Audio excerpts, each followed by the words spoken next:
Hello guys, nice to meet you everybody. How are you?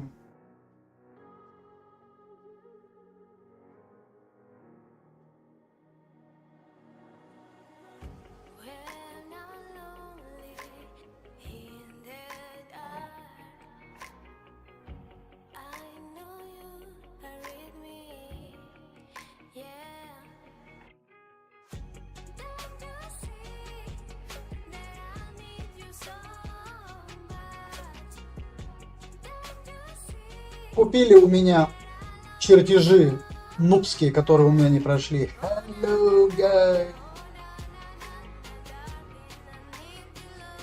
With the love.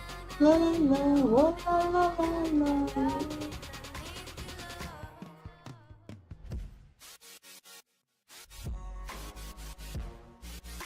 Дрататулечки, всем приветулечки! Скачал я Сталкер онлайн, короче, не смог зайти, потом зашел. Станция с бубнами, зашел с этим, блядь, гребаным Сталкер онлайн. Побегал там 5 минут нахрен и опять его стер.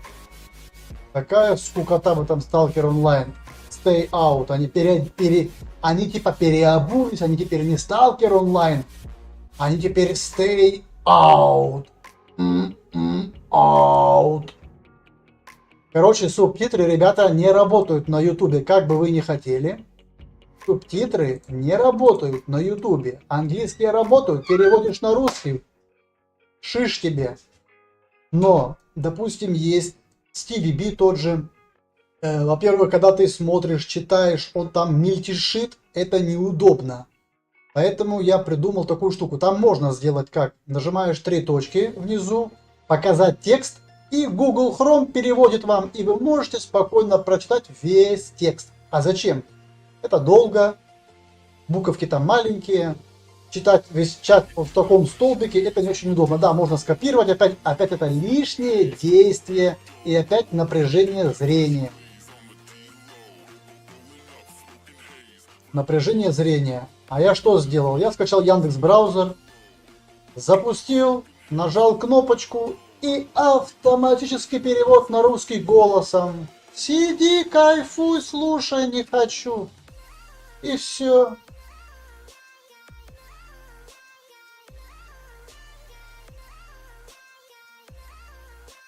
Так, сейчас пойдем.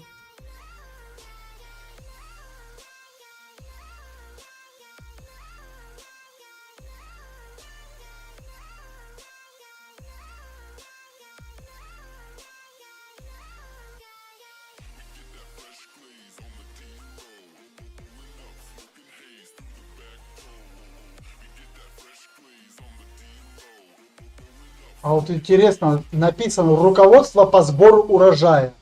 Инструменты для сбора урожая. Вы найдете в торговом терминале. Этот инструмент для сбора урожая. У каждой планеты будет своя версия или внешний вид, но все они делают одно и то же. Рубят деревья. Существует один неограниченный инструмент для обрезки деревьев. Это как у меня, TerraTage PH3, который позволит вам рубить все типы деревьев. Каждый инструмент имеет свои требования к уровню. Примечание.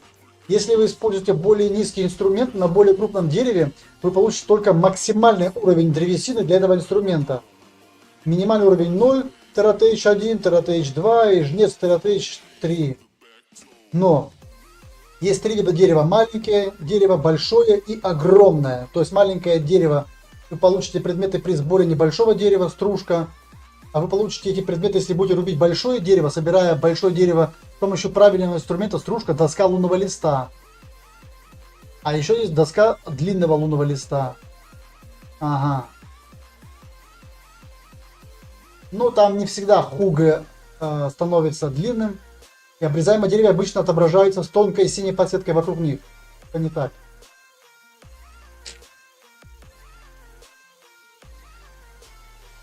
Так, а где нам взять квест?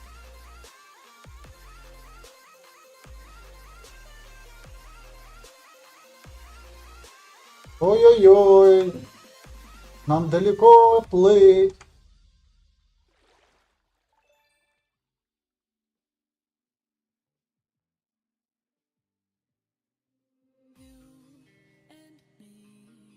В жопу ее.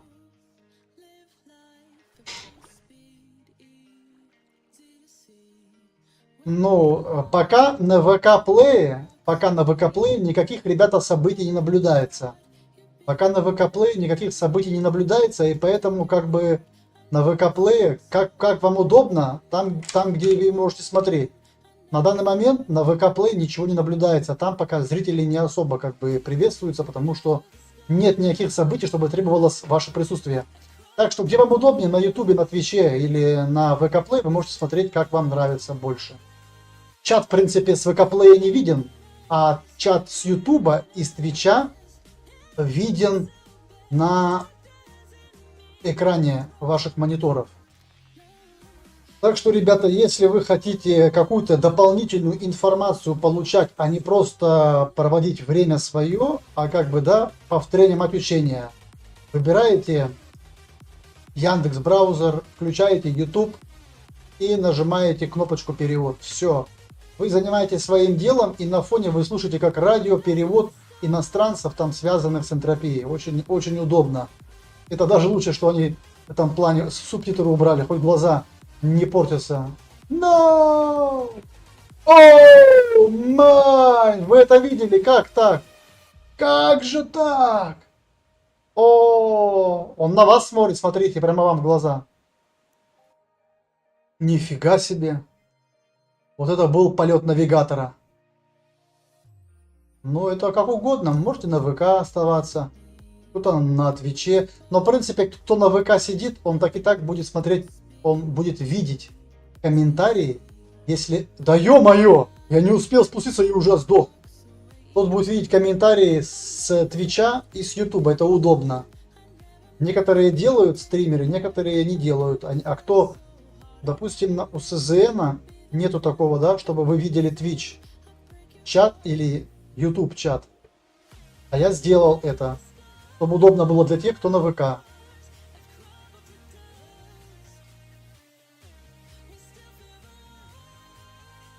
Сейчас, смотрите. Вот здесь вот и вот такие стулья получаю. Нажимаете на Constructions. Смотрите, если у вас здесь 80, не продавайте стулья. Потому что вы можете их сами создать и потом сами продать эти штучки. Не нужно их продавать. Ну, они, может, и маркап хороший у них есть, да? Посмотрите, маркап хороший у них есть. Я только что продал за 10 пет. Это как бы дополнительный будет взнос вам. Вы берете квест на 10 тысяч рубки, и вам дают чертеж. И этот чертеж можно будет продать, если он у вас не вкачанный. Там столик какой-нибудь кофейный. Вот я сегодня выставил за 4 педа 5 пед. Сразу чертеж нубский забрали. Он лимитный, правда. Сейчас пойдем.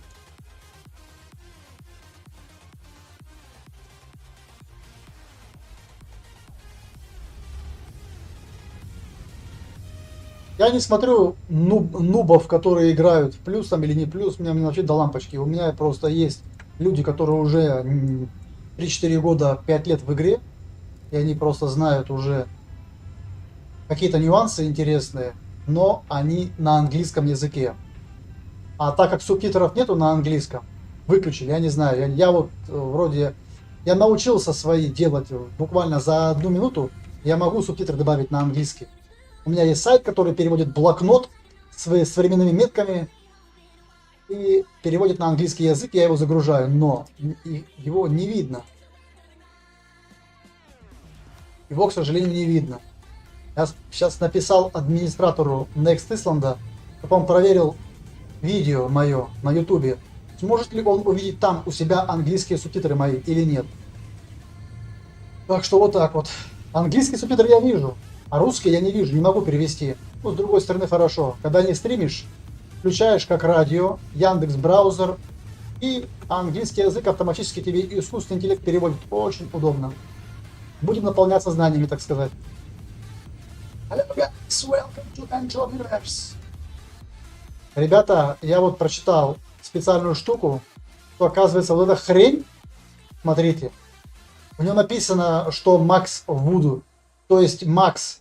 Максимально, что вы можете рубить, это большие деревья, но ей вы можете срубать и минимальные деревья. То есть это пила для всех видов деревьев. Как для маленьких, как для средних, так и для больших. Но эта пила, у нее юзов почти 300.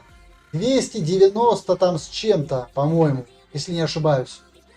И она стирается. 30 пет. А теперь смотрите. Я высчитал здесь, как я скажу, высчитал здесь. 5 пет у нас 100%, допустим, да? Ну, рубка. И мы, смотрите, берем калькулятор. Берем калькулятор. Так, калькулятор. 100 делим на 4. Почему? Потому что каждый взмах нашей пилы, там, или нашего оружия, там, или нашего ножа, минус 4. То есть 100 мы делим на 4. Сколько это получается? Правильно, 25. А теперь мы 25 умножаем на 5. О чем это говорит? 25 мы умножили на 5, мы получили 125. То есть за 5 пет мы делаем 125 взмахов. Можем это сейчас проверить. 125 взмахов мы сделали, мы пилу убили. Но смотрите, в чем фишка. 125, запомните. Здесь юз 290. То есть за 10 пет мы уже получаем 250 взмахов. За 10 пет. За 15 пет мы получаем сколько? 125 плюс 125, 250. 250, 100, 350, 375. То есть, если мы возьмем даже 5, 10, 15, 20, у нас будет здесь 500 юзов, ребята. Представляете, да? Плюс 125, это 250. И плюс еще 250, это 500 юзов. То есть, на 20 пет у нас 500 юзов. 500 юзов на 20 пет. То есть почти 700 юзов на 30 пет. 735 юзов. 735 юзов на 30 пет. А это типа она юзает 292. У вас 30 пет как не бывало. Но я не думаю, допустим, что вот этим вот я не смогу порубить большое дерево. Можем просто проверить. Вот сейчас посмотрим.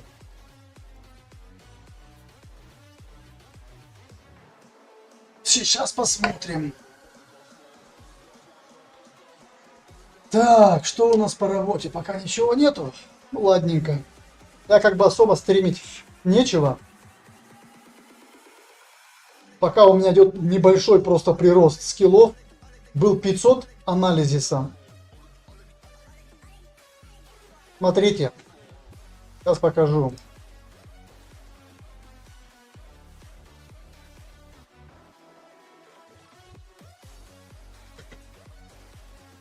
Вот смотрите. Может так сделать. Может так сделать. Нажимаем. Раз. 2. 3. 4. 5. 6. 7. 8. Все, дерево исчезло. Но он делает 9-й удар. Это мимо. И смотрите, что получилось. 96,8. Значит, здесь может быть даже как-то по-другому надо считать. Привет. Давайте, ребята, помогите мне. Может быть, я физмат закончил, но я не понимаю, правильно я считаю или неправильно. Вот смотрите, у нас есть... Видите, как он у нас уменьшает? Может быть, даже я не прав. Вот смотрите, мы сейчас сделали 8 юзов.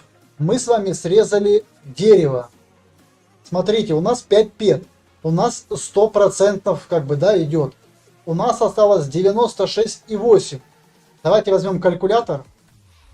Калькулятор, да? Вот возьмем калькулятор, обнулим его. Сделаем 100. минус 8. Но почему-то он показывает 92. А если, допустим, c 100 поделим на 8, 12,5. Вообще что-то не то происходит. Ребята, как правильно считать? Давайте почитаем вместе. Мне это очень нужно, чтобы понимать, сколько юзов я сделаю, прежде чем у меня там рандомно не пилится. Бывает 2. Это понятно. Но у нас она четко спиливается по 4%. 4%, 4%. Может быть, как-то, может быть, 100 делить на 4%. Ну, это бред какой-то. И так не делается. Проценты не делятся, проценты только умножаются. Вот смотри. Было 100%. Мы сделали 8 юзов, а осталось 96,8. Вот как мне вычислить эту штуку? Потому что если я делаю 100, делю на 4 юза, у меня получается 25. И 25 я умножаю... Непонятно. 25 раз. Ну какой-то бред. Нет, даже не на 4, на 8 мы делим. Это 12,5 и умножаем на 5 пет. Это 62,5. Я не знаю, как мне посчитать. Давайте вот попробуем посчитать. Мы сделали 8 взмахов, и у нас она спилилась. Давайте еще раз. Смотрим. 9, 10, 11, 12, 13, 14, 15, 16, но 16 раз. То, что он стер 16 раз уже. Вот я хочу посчитать, сколько он юзов делает, потому что я не могу найти это. 16 раз уже стер. 2 раза по 8. Вы где-нибудь у себя записывайте, пожалуйста, чтобы я не запутался. 16 раз.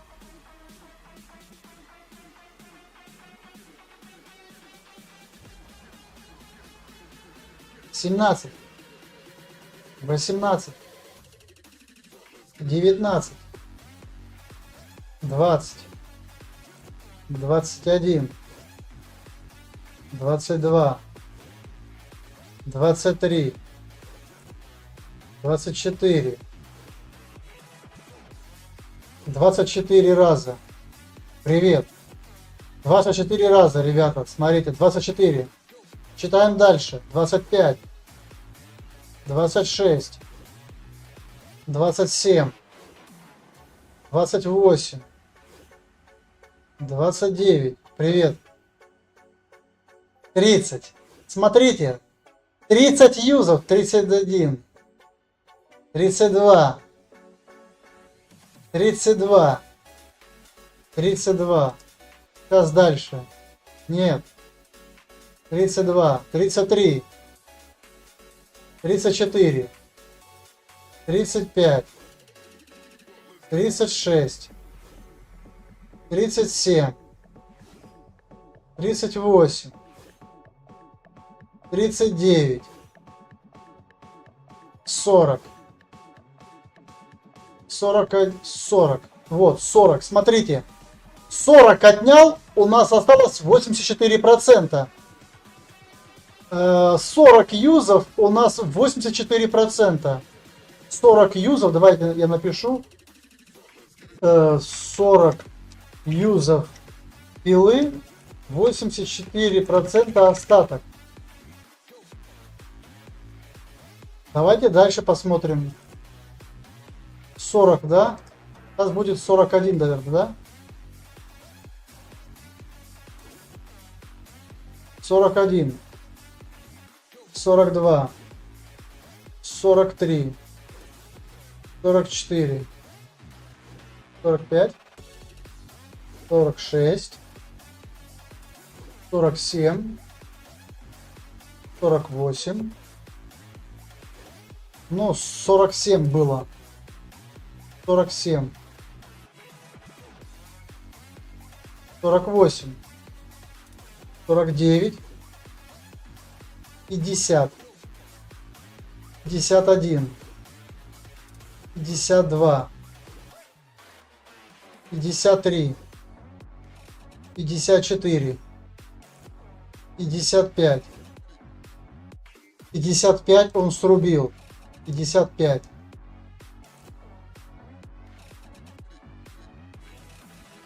55, смотрим дальше, 56, 57, 58, 59,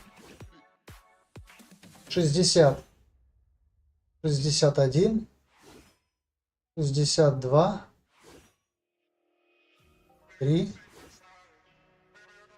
63 раза он сделал, чтобы срезать. 63, да? Отлично. 63 раза. Сейчас посчитаем хотя бы половину и прибавим половину. 63, 54, 65, 56, 57, 68, 69, 70. 70 раз. Сейчас скажу. 70, ребята. Сейчас. 71, 72, 73, 74. На ВК-плей перейди. 75. Там тебе скажут. 76, 77, 78, 78, 78, ребята. Сейчас скажу. 78. Смотрим. 78 юзов. 78. 79. 80. 81. Это меня радует. 82. 83. 84. 85. 86. 87. 86 делай, потому что он не срезает. 86 делаем, а не 87. 86. Сейчас скажу. 86. 86. 87. 88. 89. 90. 91. 92. 93. 94. 94. Последнюю мы не считаем, потому что последним взмахом он не рубит. Так, хук пока оставим. 94. Сейчас. 94. Вопросы потом. Сейчас. 95. 96. Сейчас. 97. 98. 99. 100. 101. 102. 102. Сейчас. Вопросы попозже чуть-чуть, пожалуйста. 102, чтобы я не перепутал. 102. Это пипец. Это уже 102. Сейчас скажу, что я считаю. Я считаю пилу. Сколько она хватит. Половина пилы. Сколько юзов она дает. Потому что я не могу найти. 102. 102. Сейчас. 103. 104. 105. 106. 107. 108. 109. Так, 109, да, ребята?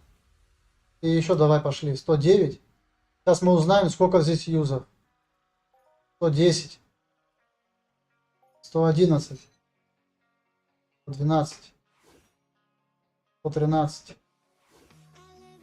114. 115. 116. 117. 117.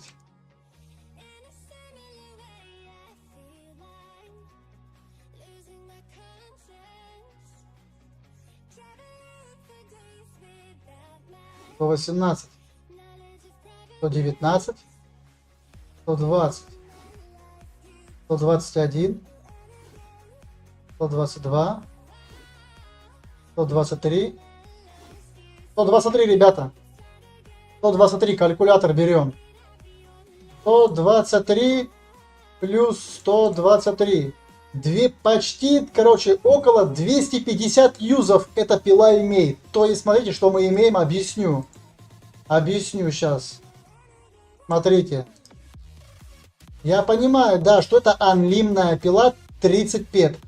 У этой пилы 290 юзов. У этой пятипедовой пилы 250 юзов. Педы сливаешь только в дрова. Почему? Я продаю, потом качаю скиллы. У меня было 500 анализиса, а сейчас смотри сколько. А он стоит 300% 3000 маркап. Так вот, ребята, 292 юза. Здесь 250 юзов. А теперь 250 калькулятор включаем. Ну, грубо говоря, да. 250 мы умножаем на 5 умножить на 6, 30, да, на 6. Это 1500 юзов. Посмотрите. 1500 юзов. То есть на 35, 5, 10, 15, 20, 25, 30. Вот эта вот линия 35 даст вам 1500 юзов. А этой пилой вы сделаете всего лишь 290 юзов. А вот я не понимаю. Да, тут скиллы больше. Согласен. Здесь 6, там 9 период. А здесь 0,3-лирин период скилл бонусы. Но вы представляете, где на 35 вы сделаете 290 юзов, и она у вас сотрется? И где вы сделаете 1500 юзов? Я в ауте. Да не то, что экономнее, это где 300 юзов, а где 1500? Я понимаю, может быть. Ой, это понятно, да. Тебе бы хорошо, маньяк, перейти на Twitch, чтобы там уму-разуму людей учить. Поэтому, ребята, можете смело продавать этот шлак. Но я хочу замерить, знаете как? Сейчас давайте мы сотремте. Сейчас я вам эксперимент проведу. Прямо в прямом. Да, больше скиллов. Типа больше скиллов, но меньше педов. Но я думаю, что за 1500 юзов... Ага. То есть получается, ты тратишь такое же время на 1500 юзов, тратя 35, но ты получаешь те же скиллы, которые ты мог потратить 1500 раз до юзов. Но видишь, здесь тоже, знаешь, непонятно, как это все работает на самом деле. Давайте сейчас мы просто порубим. Просто порубим. Я просто спилю. Блин, это долго будет очень, это просто жестко долго будет. Если мы будем искать большие деревья, хуги, бить маленькой пилой, а потом 5 пет будем стирать этой пилой. И мы посмотрим результат. Сколько мы деревьев взяли. Но нам-то важны не деревья, а нам нужны скиллы. Вот, видишь, хуга. Хуга-барба. Делать мне больше нечего. Зачем продавать? Большие доски. Нет, дорогие, я дорогие доски продаю. По 140, по 150 маркапа, если хотят, покупают. Плюс здесь еще квест идет. Квестик сделайте, вам чертежик дадут, который вы сможете продать за 4-5 педа. Вот у меня купили лимит на чертежи. Кто-то магазинчик себе оборудует, кто-то стол хочет красивый, или стул хочет, какой-то мебель, дизайн. А он не хочет пилить деревья. Ему проще 5 пед заплатить, чем пилить 10 тысяч деревьев. И купить, и поставить себе готовое изделие. Ну, понятно, интереснее сливать свои педы МА. А, это очень интересно, согласен. Но когда вы целый месяц потратите во имя маньяка На скиллы свои потратите время, поднимите с 500 до 1500 скиллов. Это будет круто. Во-первых, тут качаются биология, у меня было 300, уже 1000. Perception тоже скоро у меня вырастет. Очень быстро растет лутер на рубке, просто Unreal, смотрите. Почти в половину я его вкачал. У меня был вот здесь вот. Сегодня, наверное, мы уже возьмем мутанта лутера 18, а завтра, может быть, робота лутера уже 15 будет. Просто неимоверно быстро летят скиллы. На свите больше заработаю? Нет. Не заработаешь. Если только перекупом будешь искать лохов на 1.2 или 1.3, а продавать по 1.5. Да причем здесь свит и заработок? Мне не нужен заработок, мне нужны скиллы. Поэтому я рублю, чтобы наполнить скиллами. Блять, маньяк, объясни ему на Твиче, для чего это нужно.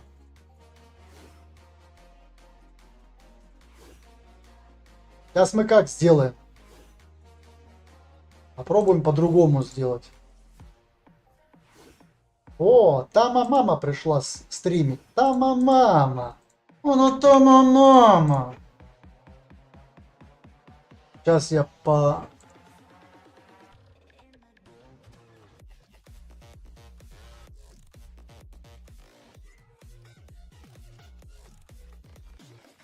Ух.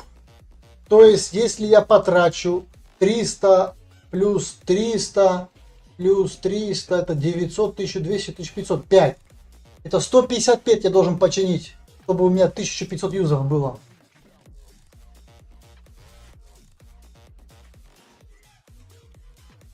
Да какой я стример? Я не стример, я энтропиец. Стримеры живут на бустах, на бусте. У них там подписки. А я вот что зарабатываю. Это хобби.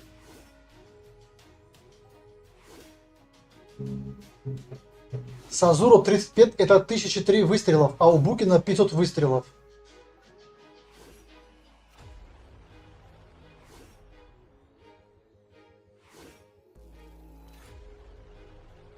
Но для новичка, кто начинает с нуля, чтобы не тратить год, 2, 3 на прокачку лутера или на свит, берете, начинаете месяц, полгода рубить. Красота. Рубили, а потом переходите уже потихоньку стрелять и делать остальное. У вас уже будут определенные скиллы, у вас будет база. База скиллов. Вам будет легче. Но, как сказал маньяк, каждого Абрама своя программа. Никто никого не заставляет ни пилить, ни светить. Делайте как хотите. Смотрите мой итог за 4 года, да? За 3 года, там, я не знаю. Animal Looter был 20. Я за рубку взял за меньше месяца 3 уровня. О чем это говорит? Просто летит лутер. Ну не 3, может быть 2 взял. Плюс у меня за 3 года не было ни зоологии. Было 200 или 300. Не было ни биологии, ни ботаники. Вот почти 1000. А сейчас есть. Все, как говорится. Ну не все, правда, но все равно все. Поэтому не тратьте кодекс понапрасну, ребята. Кодекс тратьте тоже с умом. Смотрите вот сюда вот, набираете, смотрите. Ага, у меня мало. 2000 алертность, давайте вот анализе, да, 1800 это 10 пет. Скиллы ищите, которые вам нужны для ханта, если вы хантер. Смотрите, биология, вам кодекс дает какой-то моб. Раз. 2. И берете и лупите туда кодексы. Это очень удобно. Да, легче просто бабки залить и влить имплант сразу в себя готово, как я сделал. Я взял, купил за 150 пет и влил себе вот этот имплант. Диагнозис. У меня было там его не знаю сколько, стало 2000. Так что все, ребята, в ваших руках. Сталкер онлайн это какая-то дичь. Я с танцами, бублами 2 часа пытался зайти в игру, меня выкидывало. Потом роутеры перезагружал, все переделывал. У меня, кажется, там 4 миллиона игровых денег. Автомат есть, и такой есть, и ППШ есть, и сайга есть, и патроны есть, и жрачка есть, и аптеки забиты складами, но играть неинтересно там. Квест даже непонятно куда идти, написано какой-то такой-то, иди туда. Хотя бы точка была показана, куда идти, а искать на огромной карте этого все неинтересно.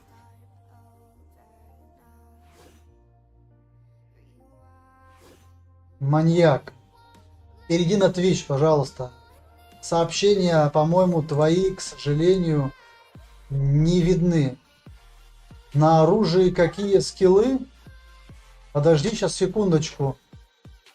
Я офигел, а почему я не вижу чат? Ребята, вот вижу. На оружии какие скиллы? Евгения, Женя Рус, привет. А я не знаю, где их смотреть. Ну вот,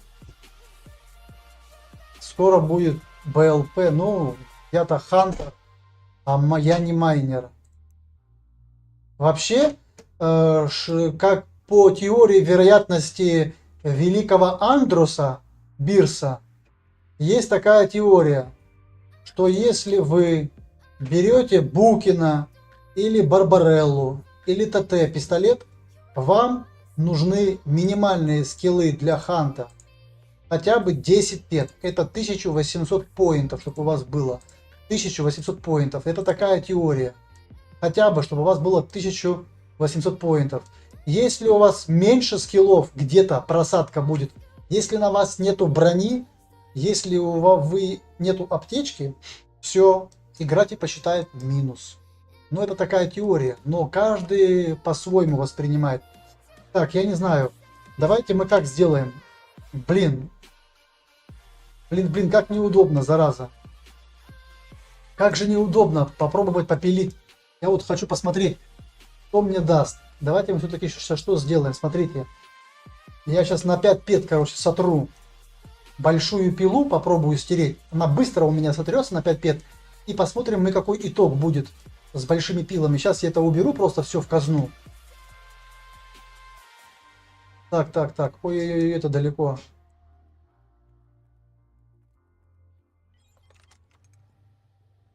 А ты видела что случилось, я не знаю. Помнишь Ольга Криптохов? Вот эта вот девочка или мальчик, я не знаю. Смотри. Ольга Криптохов. Вот здесь вот она бабахнула.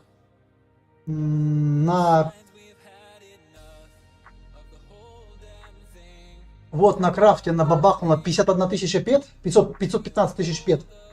И на ютубе я нашел ролик, где типа эта Ольга говорит, что типа заблочил ее вход в игру, и на ее аккаунте чужой человек типа играет, а он не может в игру зайти. Или это он обманывает, потому что если бы МА захотел бы заблочить, он бы удалил бы аккаунт, просто деньги бы списал бы, закрыл бы аккаунт, все. А там кто-то играет. Можно посмотреть на этом аккаунте до сих пор. Ну вот, на ютубе есть этот видос, можно почитать комментарии и посмотреть. Так, смотрите, я вот сейчас все кидаю сюда. И мы идем пилить хуги с вами этой пилой. Посмотрим на 5 пет, сколько мы попилим хуги. А потом посмотрим, сколько мы сможем. Но это естественно, что мы возьмем больше деревьев. Ну-то дураку известно, что мы, наверное, все-таки больше возьмем деревьев с 5 пет. Вот смотрите, 5 пет буду стирать пилу на хугах. АТХ видела, но типа он мне пишет, знаешь, что он типа VPN донатил, взял потом рецикл, пошел рециклить, ему АТХ выпало, через неделю он не смог зайти в аккаунт, а потом ему скриншоты кидают, что типа его аккаунт продолжает играть и пофать на Иомонах там и на крафте продолжает. Я не знаю, может это обман какой-то, может кто-то решил постебаться, кто его знает. Так, идем хуга искать, смотрите. Вот смотрите, сейчас будем искать хуг. Чисто будем хуг пилить. На 5 пет попилим хуга. Смотрите, что нам даст.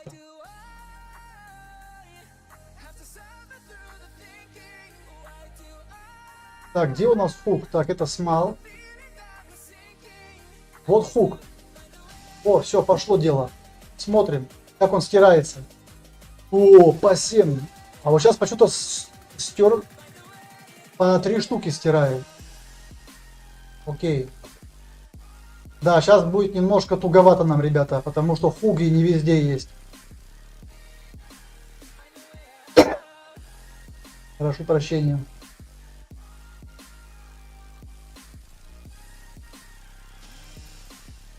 Он 7% стирает, дикей. Смотрите, как он стирается.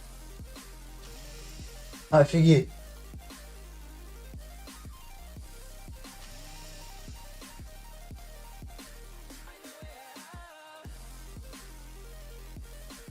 А во что я и должен играть?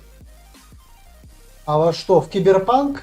Киберпанк пока я не играю, но могу поиграть. Я сегодня его запускал, пошел там людей немножко машинками подавил, пострелял, и меня убили. Вот так, чисто поприкалываться, но по квестовой составляющей я пока не хожу. Сталкер онлайн я играть вряд ли буду, потому что управление мне совершенно не нравится, так же, как и в Тундре управление. То есть аватар нельзя от себя отодвинуть. Вот так вот. Мне это не нравится. PUBG. PUBG слишком нервный для меня. PUBG.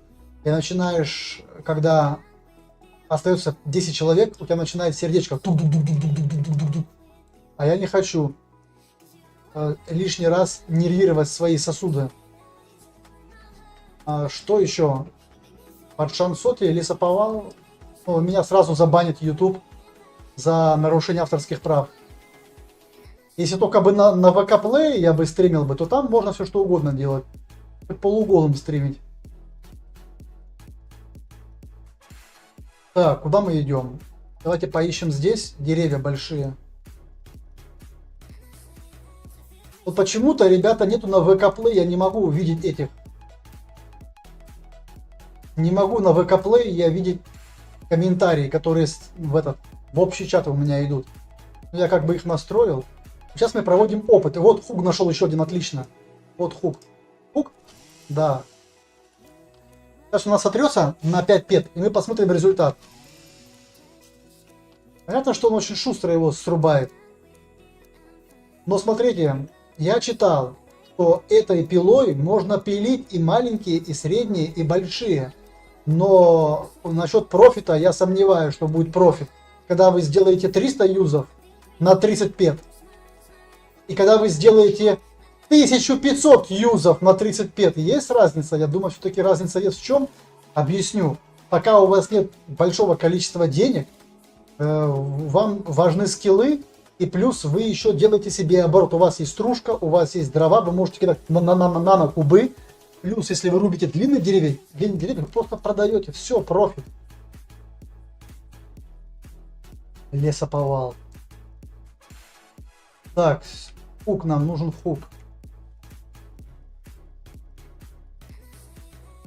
Сейчас мы просто эксперимент проведем. Сколько я за 5 пет смогу выкачать. Я понимаю, может быть, здесь немножко по-другому алгоритм идет.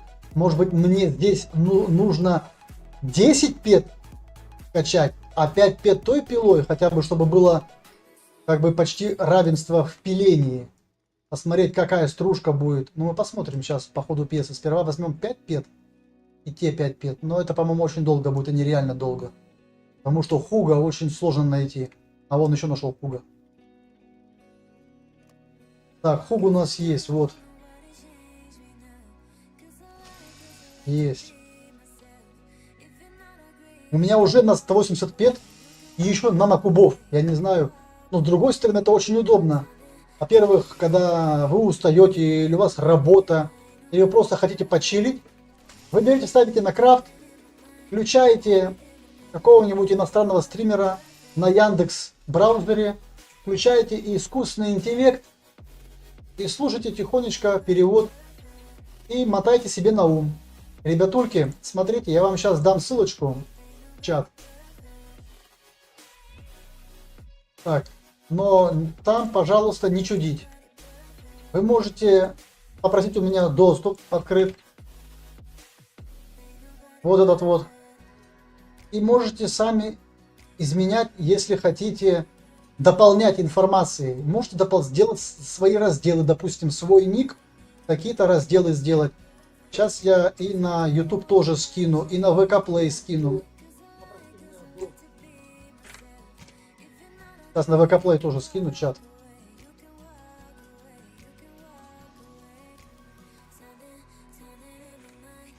Если какие-то проблемы с доступом, пишите мне, я вам доступ дам.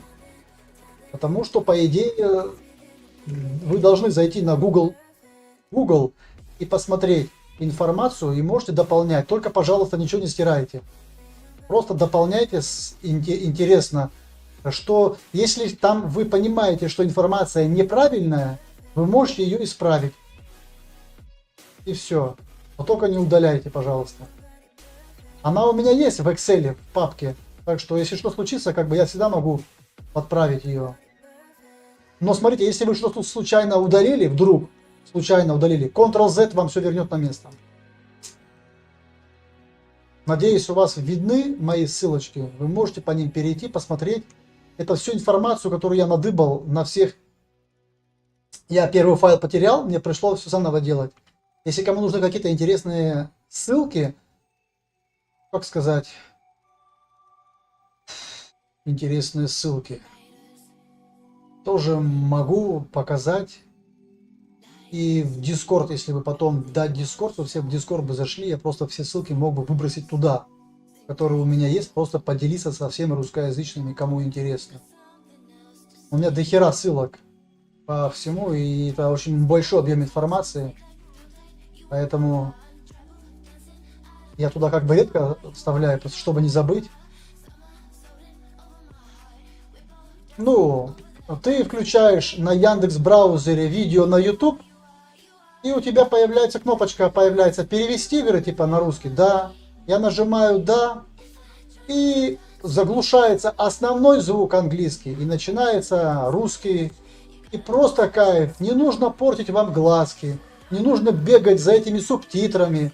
Спокойно. И слушайте перевод на русский язык, как будто он на русском говорит, а его звук просто приглушенный, и все. Да ну нафиг, а ну ссылку скинь.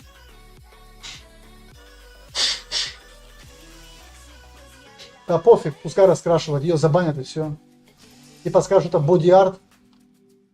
Так, мы сейчас не считаем, мы сейчас 5 пет сотрем и посмотрим результат. Вот ты где, маньяк, сидишь, смотришь на голых девочек. Боди-арт. Нет, ну, дорогой, смотри, я сейчас тебе покажу.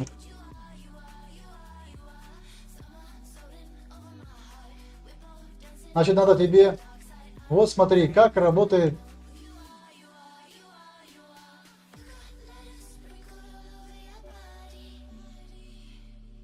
Сейчас тебе кину.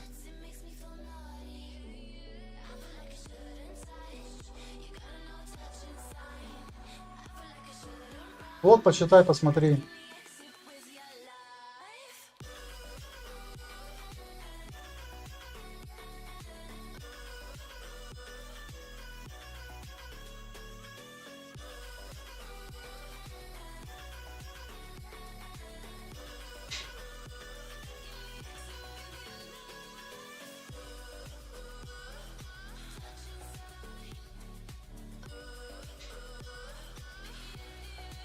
Но это уже реальный бред. 8000 человек ее смотрят. 8000 человек смотрят на титьки. Как будто никогда.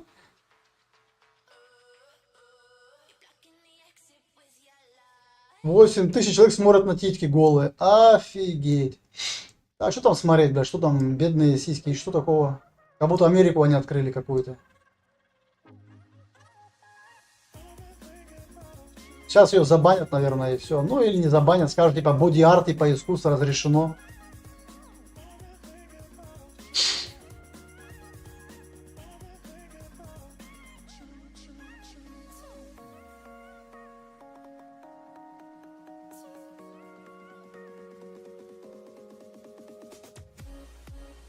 Так что, может быть, к 1 сентября, к 4 сентября заработает новая платформа фриланса, не знаю, посмотрим. Если она выстрелит, потому что заказов много, из этих заказов 5% полетит в карман ван, а 5% летит в структуру сайта для поддержания хоста и домена. И тогда будут остальные фриланс-площадки сосать болт.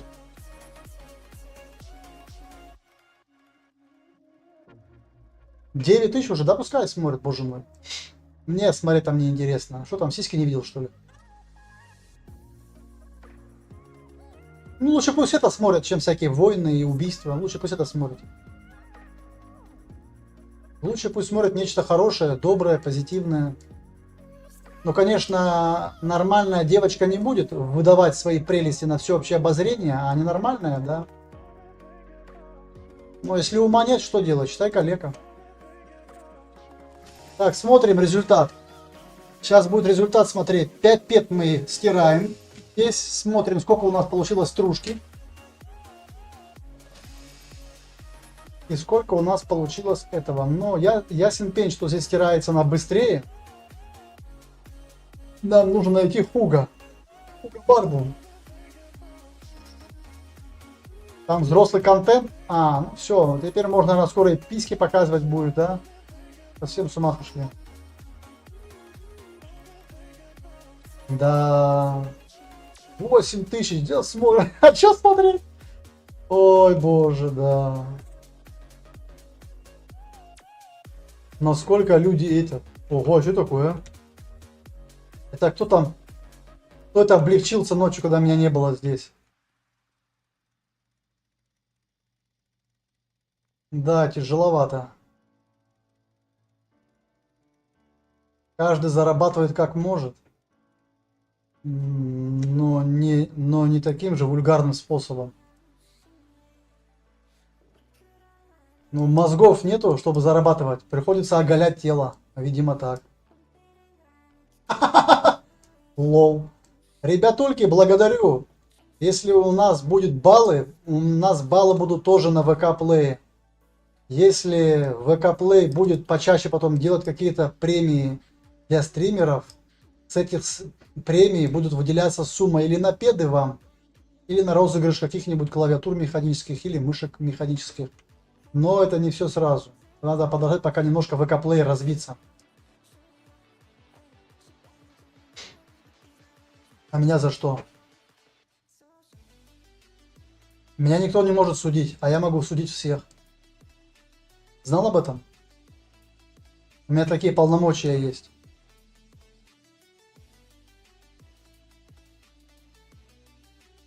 Меня никто не может судить. Потому что я Христов. А я могу судить кого угодно. Но написано, каким судом мерить, таким вам отмерится, да? Да я вообще не смотрю на нее, кто там рисует, боже мой. Что мне завидовать? Сиськам завидовать? Нет у меня сисек, что мне завидовать, ё-моё.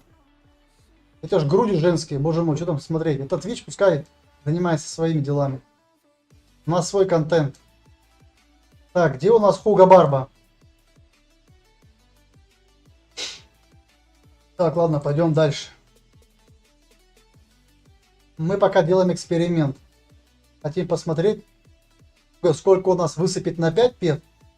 Но понятно, здесь, если надо смотреть не на 5 пет, сколько он сотрет, наверное, а надо смотреть, сколько он сотрет на юзов 250. Вот тогда надо сравнивать в итоге. Я должен 250 раз юзнуть и эту стереть. И тогда мы точно поймем, сколько там 290. 290. Надо бы узнать бы сколько. Просто здесь стружка еще падает. Но понятно, что у меня расчеты будут неправильные. Фантазер, ты меня называла. Фантазер, ты со мною не пара. Так, у нас сегодня охота на изюбря идет.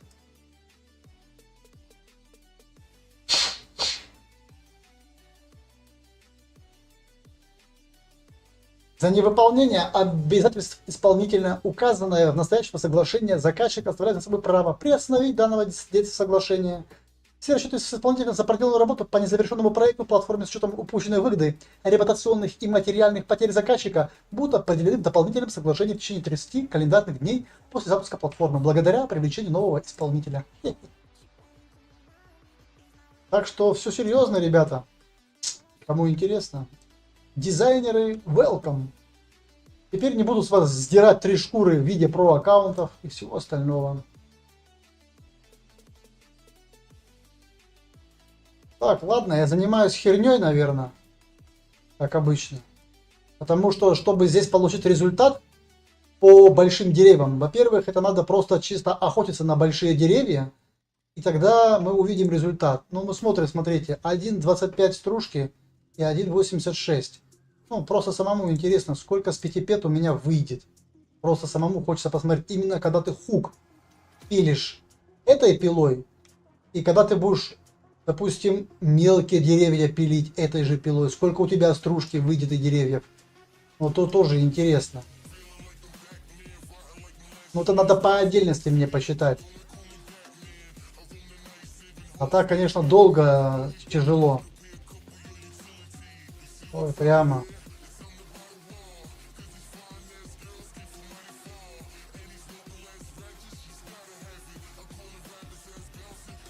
Ну да, я безмозглый стример, что поделать. Завидуйте молча, безмозглые зрители. Ну, если на то пошло. И что же получается без мозгов, если сидишь и смотришь меня, тебе больше смотреть нечего. Какой ответ, такой привет. И наоборот.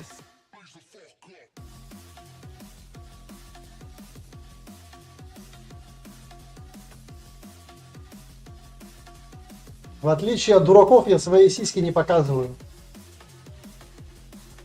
Ну, девочка хорошенькая, пускай показывает, это ее сиськи. Мне сиськами уже не удивишь.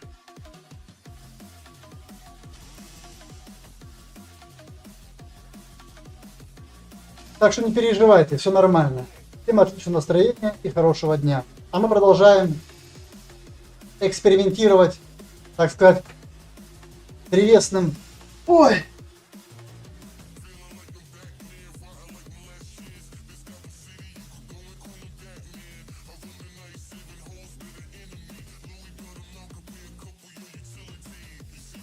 Это мое хобби, так сказать, понимаешь? Хобби от нечего делать, когда нет основной работы. Когда нет заказов. А каждый раз платить фрилансу больше 1500 рублей, чтобы найти заказ, который вряд ли тебя выберут.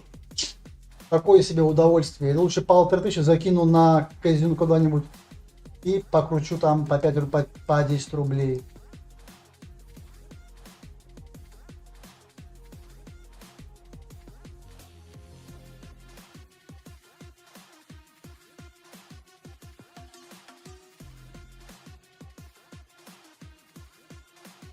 Сейчас мы пробежимся быстренько, просто посмотрим на 5 пет, что там у нас выходит.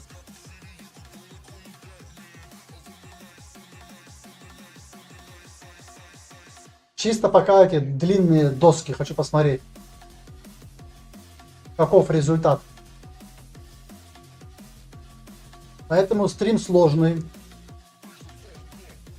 Ну, 250 это неплохо.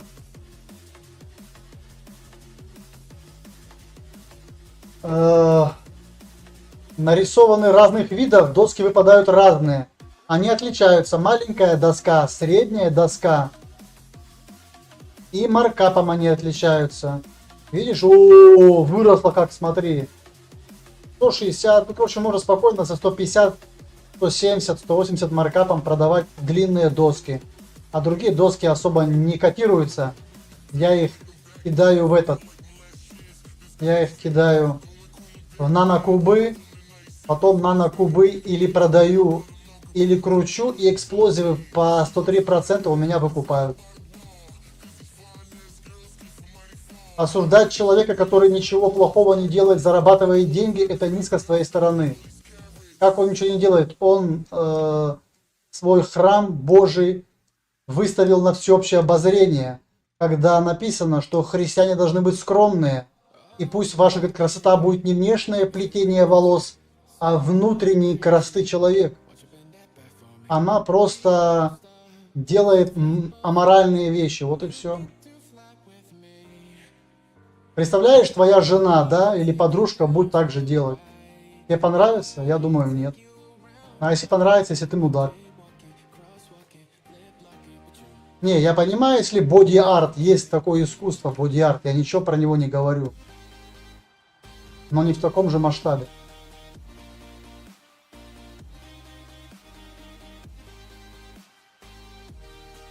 Я низко пал, я падший ангел, я просто спал, не знал, как раньше. Играл я тут и стримил вам. Простите, господа, это я не вам. Видите, как можно стихотворениями сразу в лоб, без подготовки лупить? А вот иду, рублю деревья, а в чате осуждают мнение. Классно, правда? Можно стихи писать, четверостишья. Да какой храм Божий, это грудь. Извини меня, наши тела – это суть храм Бога, живущего в нас. Ты разве не знал? Почитай Новый Завет. И познаешь истину, и истина сделает тебя свободным. А кто разрушит храм, тот будет покаран. Написано, не делайте себе никакого изображения на теле.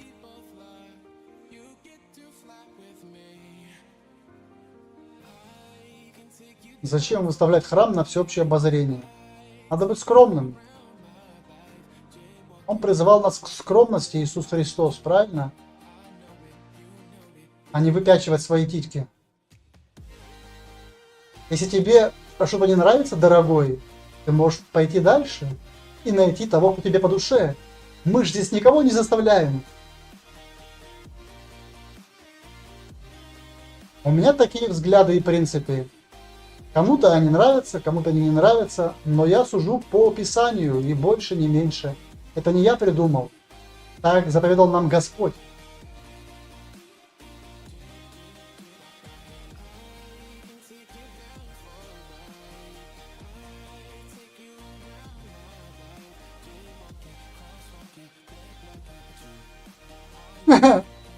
Но если священное Писание, Новый Завет, дошедший до наших дней, это ты считаешь на заборе написано, тогда мне с тобой не о чем разговаривать, дорогой.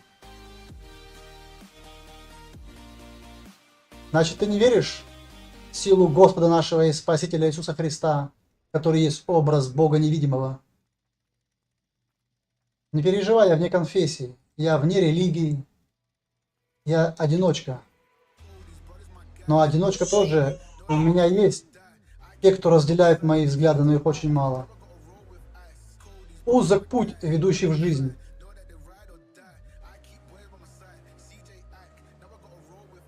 Так, сколько у нас здесь педов? 26. Еще чуть-чуть, ребятулечки, потерпим.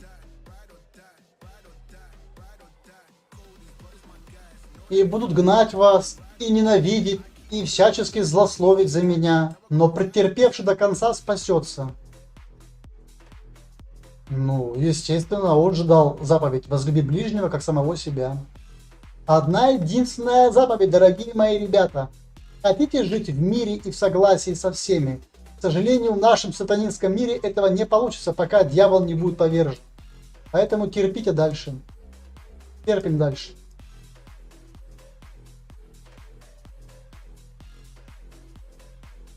А, ты в Бога веришь? В какого Бога ты веришь, интересно? Который убивал в Ветхом Завете или в нового Бога, который пришел в лице Иисуса Христа? Потому что богов много разных. И господ много разных. Но один истинный Бог. Значит, ты просто веришь, но ничего не читал. Как ты можешь верить, если ты не знаешь, кого ты веришь? Все чудесатие и чудесатие. Ты хоть Новый Завет читал? Разных переводов, изучал? Или просто так прошелся и сказал: а, я все знаю. Я не православный, не переживай, и не католик, и не протестант.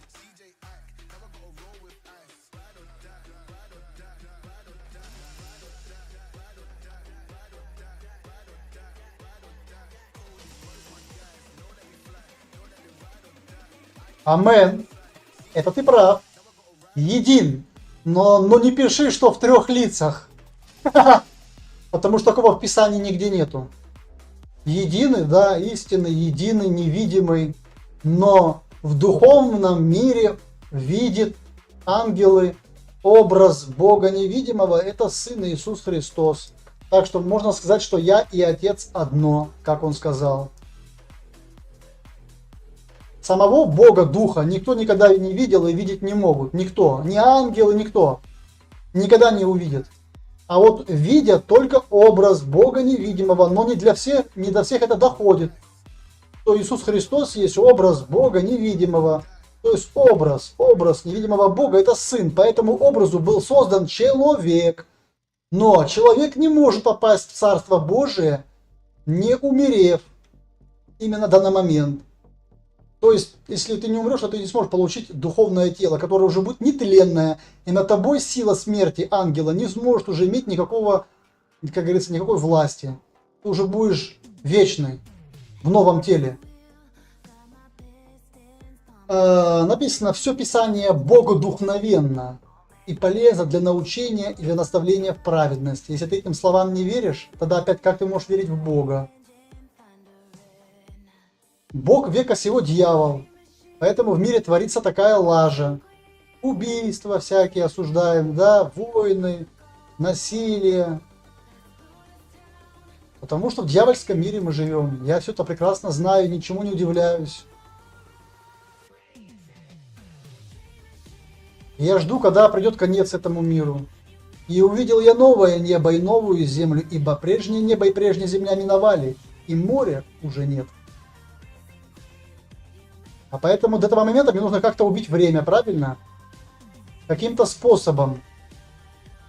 Не кого-то там обманывая по телефону и говорят, пойдемте туда, вложим сюда, разбогатеем сюда. Нет, зачем мне это нужно? Я делаю то, что я как бы знаю, и все.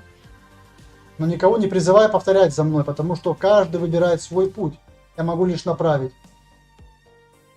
Но не более того. А выбирает уже сам человек, он кузнец своего счастья. Поэтому многие меня не понимают, и мало кто меня смотрит, потому что они думают, что я несу ересь.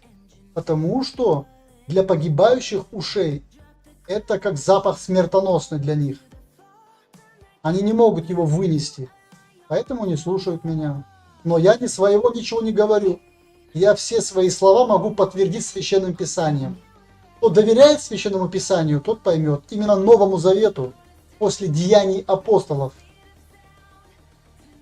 Потому что деяния апостолов это тоже пуповина с Ветхим Заветом. Стой, машина. Стой, отмена. Отмена, нам нужен хук. Нам нужен хук. Блин, сколько у нас там? Блин, попилил, зараза. 2. Смотрите, ребята, у нас уже больше 5 пет. Нет? 2. Нет, 4,8. Да посмотрим. Еще один хук надо найти мне.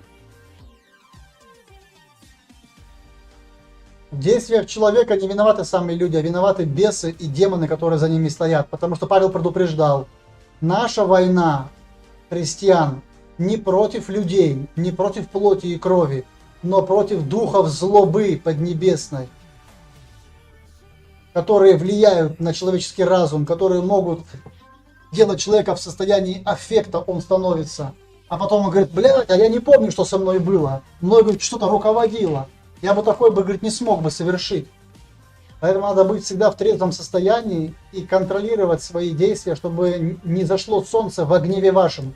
Почему? Потому что именно во гневе, в таком гневе просыпается темный в вас, что к вам прислуживает бес, я не знаю, там, или демоны. И во гневе человек может совершить ужасные вещи. Поэтому предупреждается, чтобы солнце не зашло, чтобы вас не перекрыло в своем гневе. Поэтому написано бодрствуйте, ибо не знаете. Хук. Хук это дерево. Большое дерево, еще не могу найти хуга. Вот ларжи вижу, смейл вижу, а хук не могу найти. Большие деревья, хуги. Вот смотри, видишь, здесь написано хук. Вот. Хуга. Хуги дерево. То есть большая доска, большое дерево. Я пока не могу найти, зараза. Ну ладно, хрен бы с ним, что поделать. То есть мы видим, да, что 2, 2,8, то есть почти 3,2 это 5 пет, короче, ну, нормально, он пилит, короче, почти в ноль. Я не хочу тратить ваше время, я буду пилить все подряд, короче, будем качаться. Ну, это вы можете сами экспериментировать, смотреть, как что, особо вот.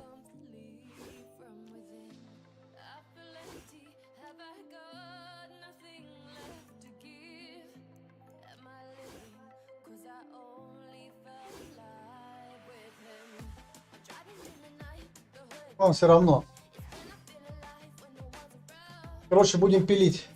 Я хотел просто проверить, как будет себя вести маленькая пила по отношению к большому дереву.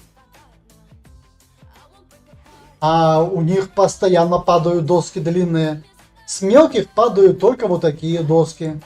У них маркап вот такой вот. Ни о чем маркап.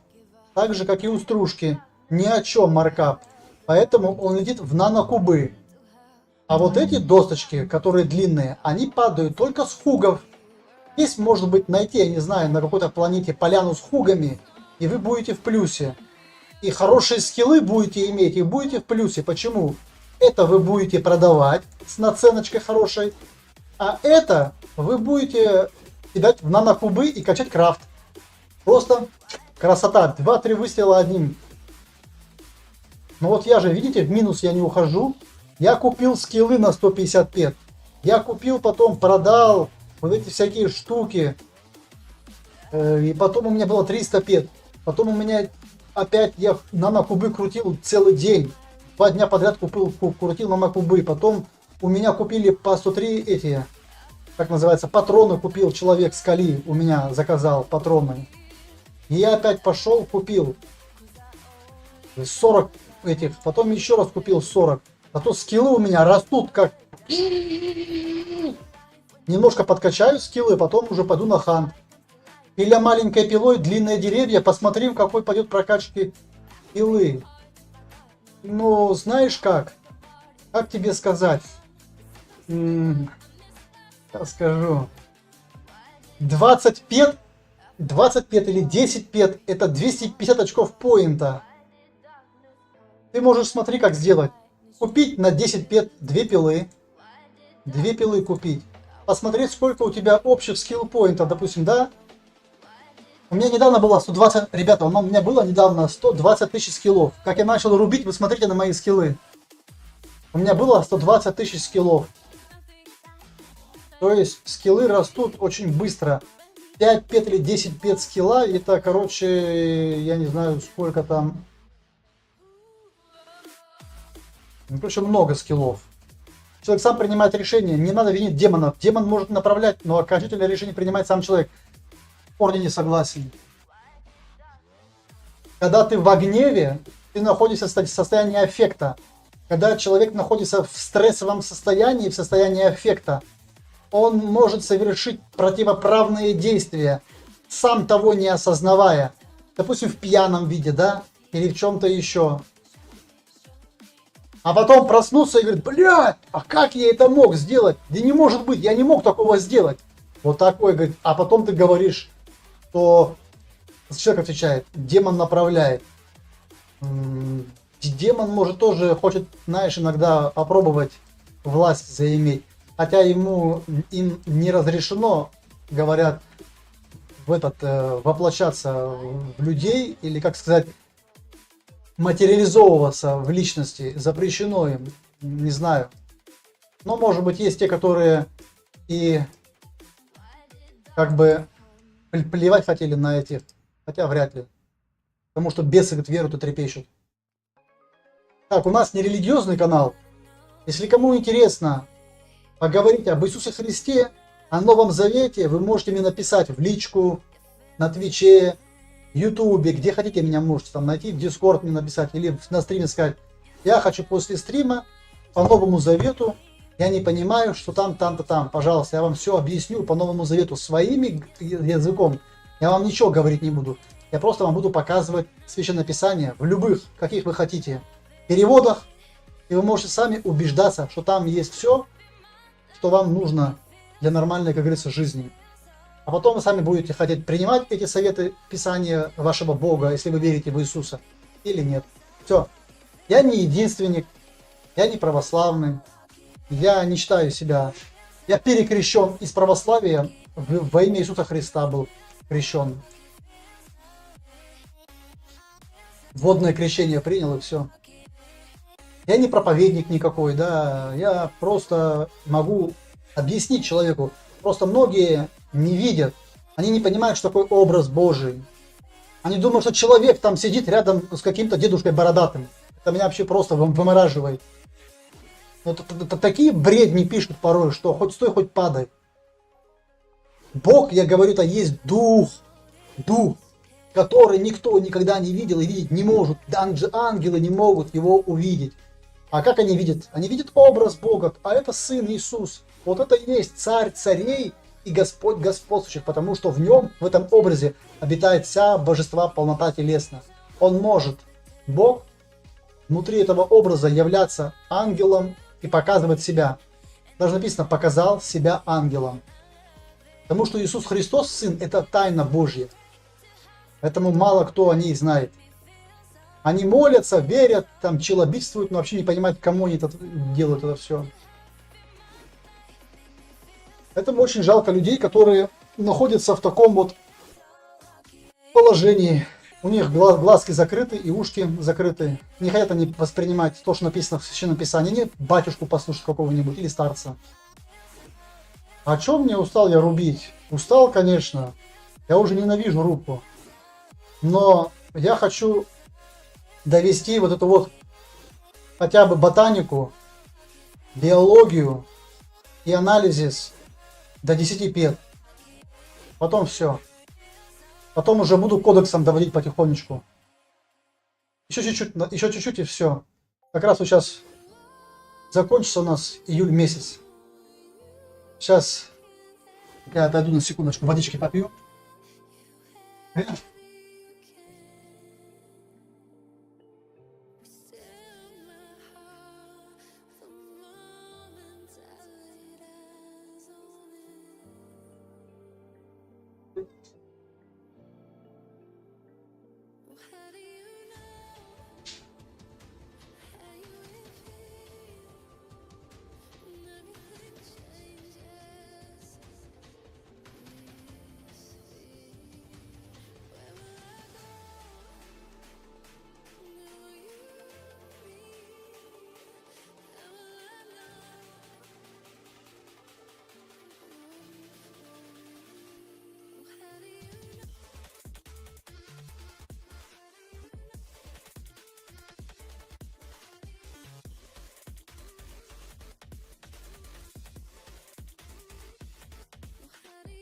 Нет, я считал расходы срубки в ноль или в плюс.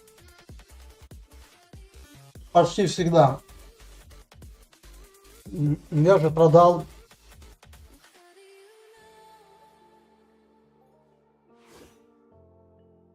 Вот я 5 пет сейчас стер, я больше пока трогать эту пилу не буду, ну ее нафиг. Пускай будет меньше скиллов, пускай я немножко больше затрачу времени, но смотри, 30 пет. 30 пет у меня сотрется буквально за полчаса-час рубки, если я буду все подряд пилить. Ну, конечно, можно проверить. Мне, в принципе, пофиг эти 30 пет, как 30 копеек. Дело не в этом. Мы можем сделать как? Это пойти пока положить на склад. Это пока пойти положить на склад.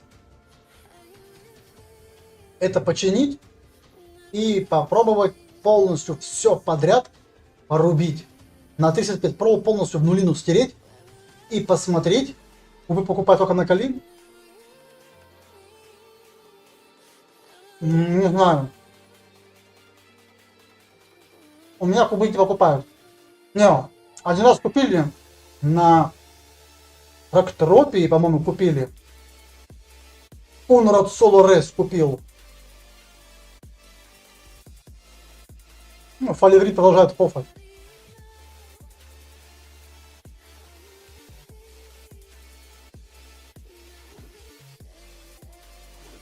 А так они продаются везде, и цены разные везде. И на Арке продают. И на сирене продают, везде продают. Ребята, смотрите, давайте так сделаем, если хотите. Тут как бы результат как бы я видел, но это долго пилить, 40 пет. Это очень долго пилить 40 пет, потому что медленная пила.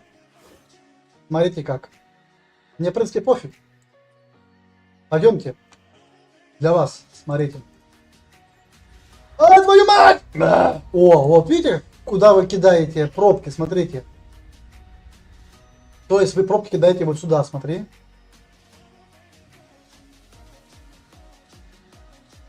Вот туда вы кидаете пробки. Думали, там земля, а там вода.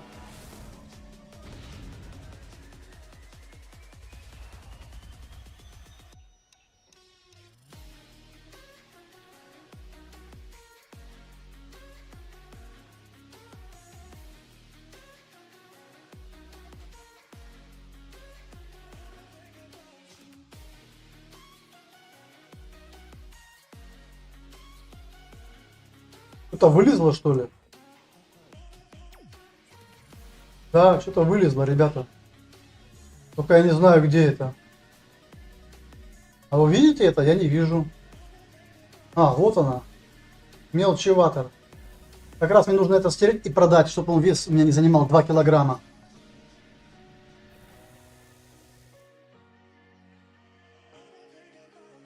Ой, нет, просто я хочу показать. Давайте сотрем. Сперва вот эту пилу, я потом ее заново починю на 35, хер бы с ней. Мне что эти педы все равно, как картинки. Вы, ребята, видели, да, надеюсь, в ютубе историю про Хофф, Ольга Криптохофф, типа парня забанили, ему эма не пускают, а его аккаунт там типа хофают. Ну, такая вот мутная очень история, непонятная. Очень непонятная история, типа это его аккаунт, он хофнул, через неделю его типа забанили, бла-бла-бла и все остальное. Я как бы в это не верю, чтобы могло аккаунт другому передать человеку. Масаракш.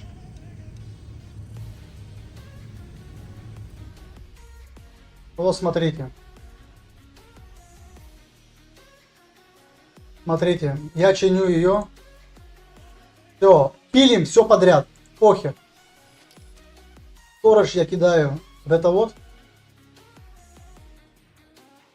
Пока сюда. И мы пока складываем это сюда, это мы потом заберем. Все. Пошли пилить только этой пилой. Пойдемте просто эксперимент проведем этой пилой. Просто все подряд будем пилить. И средние, и маленькие, и большие, если найдем, без разницы. Потому что написано на сайте, что только этой пилой, третьей, вы можете пилить абсолютно все деревья. Все. Пойдем. Хватит нам экспериментов, это потом. Но я думаю, все-таки экспериментировать здесь грамотно как? Чисто по юза. Если у него 294 юза, также нам нужно взять ТТ-шную пилу. То есть получается это 250 юзов одна пила и треть пилы второй, чтобы у нас было около 292 юзов. И посмотреть результат. Но опять-таки, тогда мы тоже должны пилить абсолютно все подряд. А вы думали, что если вы будете пилить большой пилой маленькое дерево, выпадет длинная доска? Нет. Здесь все зависит от дерева, которое вы пилите. Сейчас мы просто проверим. Сейчас мы в ноль сотрем сперва эту пилу. Посмотрим результат. 35.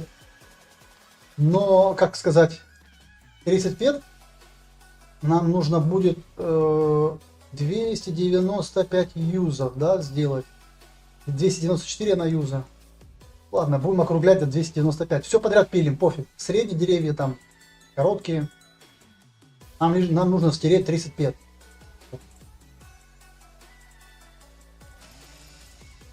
Вот видишь, да, это другая немножко доска. Она тоже... О, нету у нее этого.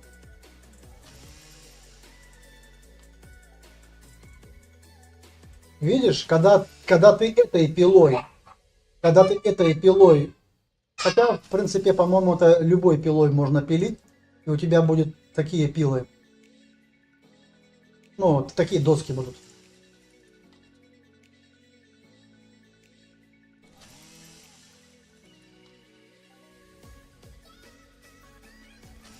Короче, здесь смотреть не на что. Просто досочки. Ага. У нас было сколько скиллов? 272 что ли было, да? Или 270? Сейчас посмотрим, сколько у нас будет, когда мы начали пилить этой пилой. Сейчас посмотрим. Все подряд будем пилить. За квест дают скилл на выбор. Нет, за квест дают чертеж, который ты можешь продать за 4-5 пет. Все. Я уже продал 2 чертежика. И смотрите, как скиллы растут. Конечно, у меня эта таблеточка есть вот такая вот. На 100% скилл гейна на 10 часов.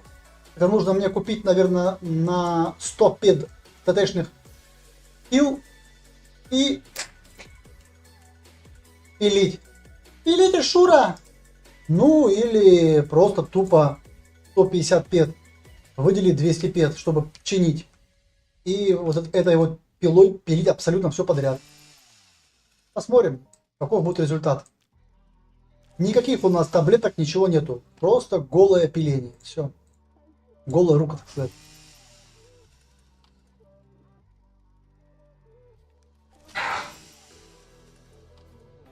Так просто посмотрим результат, какой будет интересный. Я пока такого еще не делал, потому что я пилил все подряд. Частями рубил, частями пилил. Нет такого, чтобы было этого. А сейчас я пилю все подряд. Ну, ТТшной пилой я стараюсь рубить только вот эти вот деревья, маленькие, смал. Средние деревья я не трогаю ТТшной пилой. А серк, допустим, он все подряд. Да, скиллы растут от самой рубки. Очень быстро растут скиллы. Просто невероятно быстро растут скиллы. Очень быстро растет лутер. Просто невероятно быстро растет лутер. И, во-первых, ты стоишь на месте, ну или дальше делаешь небольшой плюс. Плюс, помимо этих скиллов охотничьих, ты качаешь скилл майнера, а когда ты куб делаешь, ты качаешь еще скилл крафтера. То есть в итоге, рубя, ты получаешь и хантер, и майнер, и крафт, если ты будешь первый эксплозив крутить. Вот. У меня, блин. Где у меня скиллы? Вот, инженера. Я взял уже 8-9 уровень будет скоро. И вот этот вот тоже 9-10 мутант. А это мутант. А нет, вот. Вот, 7. Вот скоро будет потихонечку все эти вот растут. Армор инжиниринг. Всякие, короче, инженерные скиллы потихоньку растут. Когда ты качаешь этот блюпринт. Ну или блюпринт заряжу на сутки, включу, 10 сожру. Посмотрим. Не-не-не, ты что? За каждое действие ты просто вот сюда смотришь, вот скилл. Видел? Был 276, 273, уже 276. Потихонечку вот они растут скиллы. Растут скиллы анализиса, видишь, Скотт? Биологии, генетики, геологии, ботаники, алертнеса. Ресурс у меня уже 2500, больше 10 пет накачал я. Очень быстро ресурс качается. Короче, если вы месяц, с утра до вечера, 1 месяц просто уделите рубке, если даже под бустами, то будет красота. Я раньше рубил, но не в таких количествах, честно. Я рубил, но не в таких количествах. Она у меня валяется, пила это, думаю, нахер она нужна. Но вы уходите в небольшой минус, практически незаметный. Потому что длинные доски вы продаете с хорошим маркапом, 150-160. Стружку и другие деревья выпускаете в нанокубы, если вы не нашли покупателя. День покричали, допустим, да? Вот так вот, смотри, берете, пишите, да, в трейд-чат, ВТС, раз, вудшевинг, никто не купит. А я случайно нашел покупателя, вижу, ВТБ лонг пишет. Куплю, типа, длинные доски. Я ему в личку написал, он сразу ко мне прискакал. Я 85 сделал. Сейчас мы не будем крутить носом, мы будем крутить абсолютно все подряд, будем пилить. Без разницы, длинные доски, короткие доски, средние доски. Посмотрим, какой будет выхлоп. Да, здесь может быть минус, потому что тебе же не напишут абсолютно всю правду. Да, они скажут, что этой пилой, да, это же она длинная, она может пилить все деревья, согласен. Так же, как и ТТшная пила может рубить все деревья. Но прирост скиллов другой. Уже 278, видишь? Было 270.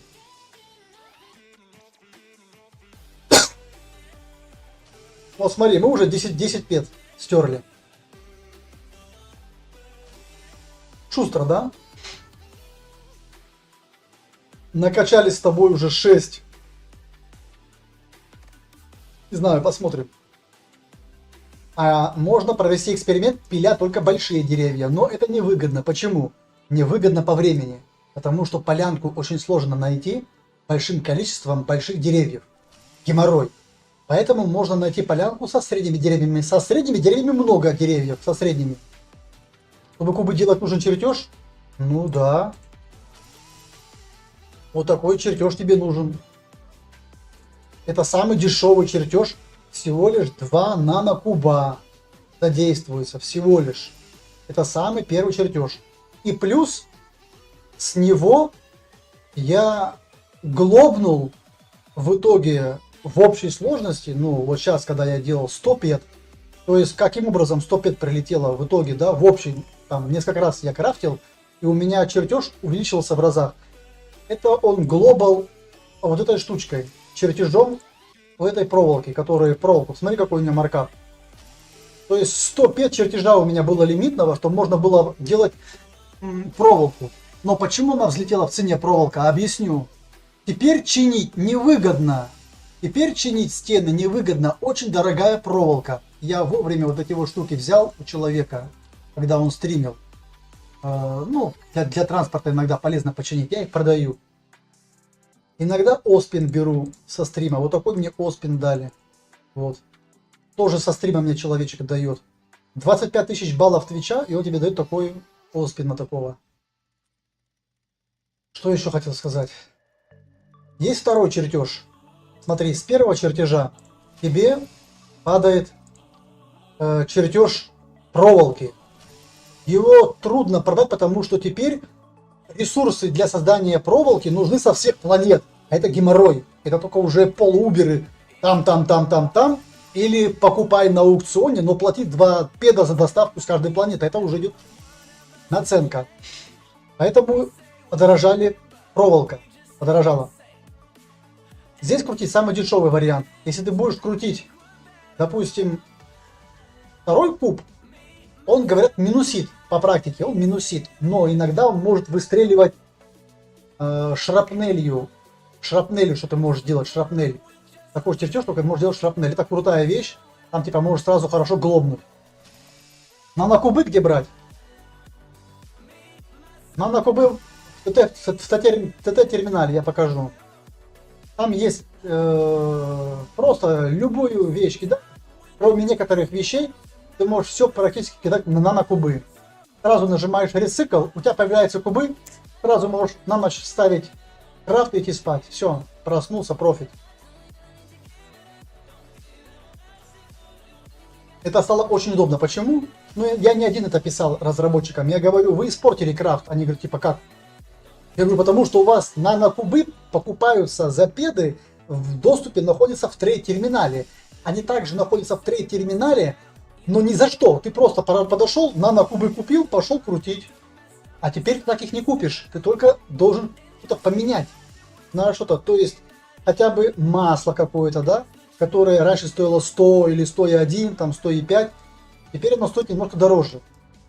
Нанокубы тоже можно продавать по 100 и с чем-то, по 101, по 102 бывает. По-разному.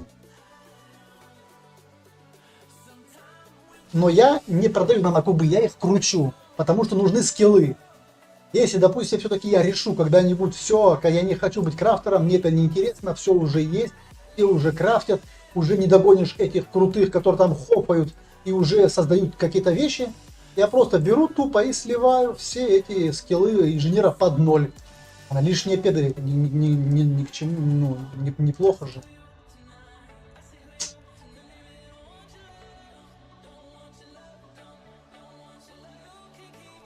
Сейчас мы без разницы просто тупо пилим и все.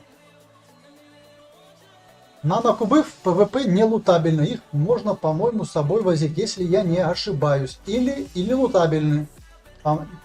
А какая разница? А зачем тебе нанокубы в PvP? Типа, чтобы перевозить с места на место? Ну, Как тебе объяснить? Смотри. Я такую фишку придумал, но я ее сам придумал. Я не знаю, может кто-то пользуется ей. Допустим, у тебя 1000 пет нанокубов. Ты хочешь продать по 101 или по 102, у тебя их никто не покупает. Допустим, на планете. Ты хочешь на Калипсо их перевести. Что ты делаешь? Выставляешь. Я не знаю, сработает это или нет. Выставляешь их на аукцион. Давай так подумаем. Это можно сделать с 10 кубами, допустим. Вот можно поэкспериментировать. Выставляешь их 10 пет или 5 пет или 1 пет кубов за 100%. Ну, за 100 там или за 110, чтобы никто не купил. Смотри. Или за 150, чтобы никто не купил. Да? Ты их выставил. Смотри. Прилетаешь потом на планету, на Калипсо, заходишь на аукцион, выбираешь раздел, допустим, Рактропия, где ты там был, у тебя выставлен твой лот, ты делаешь отмена лота или выкупаешь этот лот обратно к себе, и он пишет 2 педа, доставка 12 часов, 7 пед, смотри, 7 пед, если тебе нужно сразу получить этот предмет с аукциона, смотри. А варп стоит 20-25 пет. Но, извини меня, варпом ты можешь привести какой угодно лут там на 200, на 300 пет, на 500 пет, на 1000 пет. А здесь у тебя один лот и доставка или 2 педа на 12 часов, или 7 педов мгновенно. И вот ты нажимаешь 2 педа, выкупаешь свой же лот, через 12 часов у тебя уже лот на Калипсо. И ты выставляешь его уже по своей цене, которую ты хочешь. Ну, ты просто сам у себя выкупил свой же лот, как говорится. И делаешь, допустим, отмену лота, прилетев на Калипсо. А он тебе говорит, типа, куда положить ресурс, когда ты отменяешь к тебе. Ты можешь выставить его за 100. И также отменить его. Или за 110, там, или за 200%, потом отменяешь лот. И за 2 педа доставляешь его на Калипсо. Ребята, скажите, так можно делать или нельзя? А то я не знаю. Допустим, если я сейчас выставлю лот на Next Исланде, на кубы, за 200%, прилечу на Калипсо, нажму отменить свой лот и нажму 2%, 2 пета, чтобы он мне достался на Кали. Это так можно делать или нельзя? Скажите, кто там смотрит меня. Ждем ответ от тех, кто так уже делал. Так можно сделать или нет? Отменить лот и доставить его к себе за 2 педа. За 12 часов. Потому что когда я покупал вот эту штуку, я платил 2 педа, и мне через 12 часов ее доставили.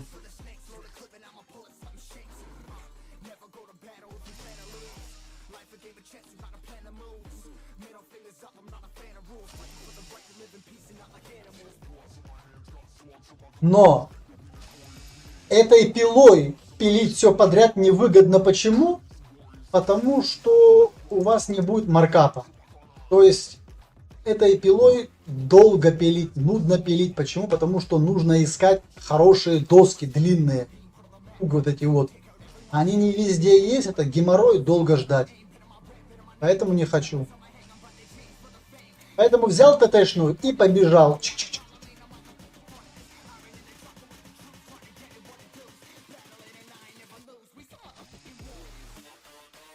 Вот смотри.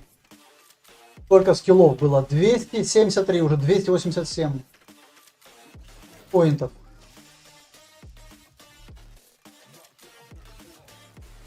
Так что смотрите сами. Ребята, никто не знает, если лот поставить и отменить, можно его доставить за 2 часа? Свой же лот или нельзя? Когда отменяешь. Или когда отменяешь, он падает тебе просто тупо на склад аукциона, и ты не можешь его оттуда вытащить. Это как, знаете, можно проверить. Здесь оставить, а полететь на Тулан. И туда сделать доставку, посмотреть, как это работает это или нет. Сейчас сотрем, не страшно, 35.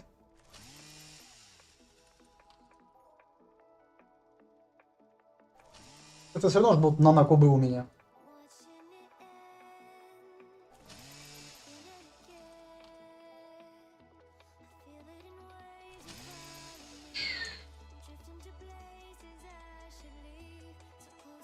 О, уже тяжело бегать, смотри. Все, уже тяжеловато стало. А у нас еще 10 пет крутить. Это уже тяжеловато. Так что, ребятулечки, дрататулечки.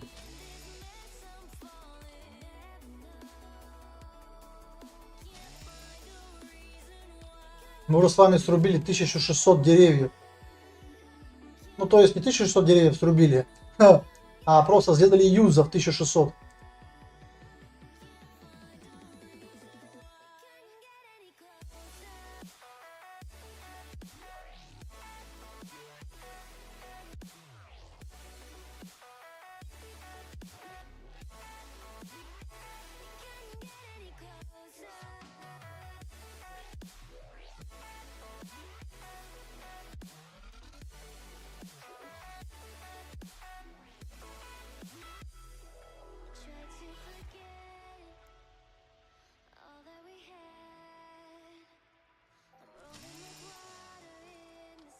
Сейчас посмотрим. 292 юза. Все подряд. Просто мы уже все эти деревья вышпилили.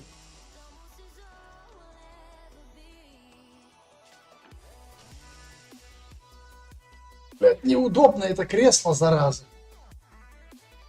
Очень неудобно.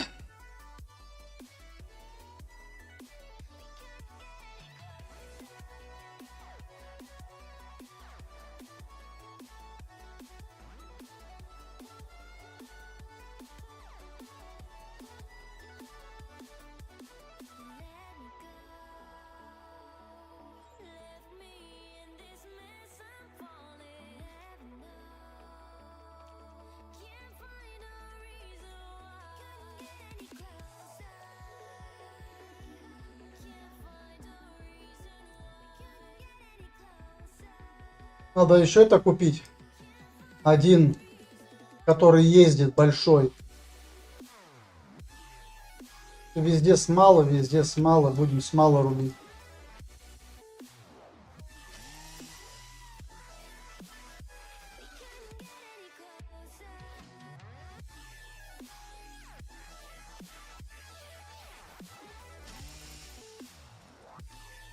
А Сталкер онлайн или танки онлайн — это пустая трата времени, ребята. Да, красиво, но это пустая трата времени. Вообще просто нереально. Конечно, можно раз в неделю расслабиться, там поиграть в какую-нибудь игрушку так полдня. Но чтобы в ней не залипать слишком долго.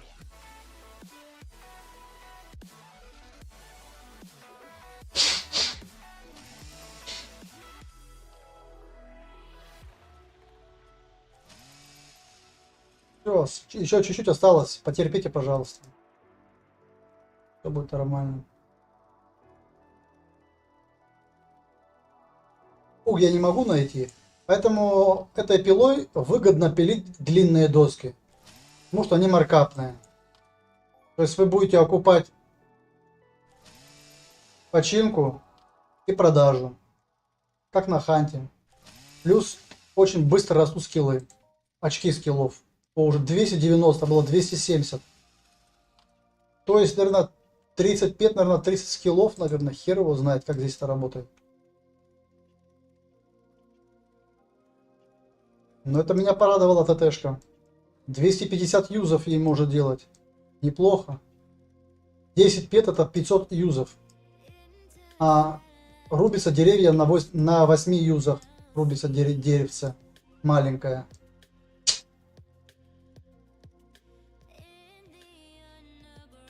Конечно, вторую пилу я не встречал, может, она дорогая. Поэтому я взял альтернативу. Как мне нравится график этого дерева. Прямо как будто настоящее, смотрите. Классно.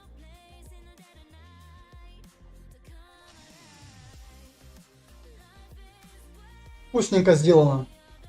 Да. Не надо мне АТХ. Он уже один дождался. И прикинь так, 500 пет досками, да? Тогда бы все прибежали бы пилить. К сожалению, этого не будет. Миник можно поймать. Редко и все.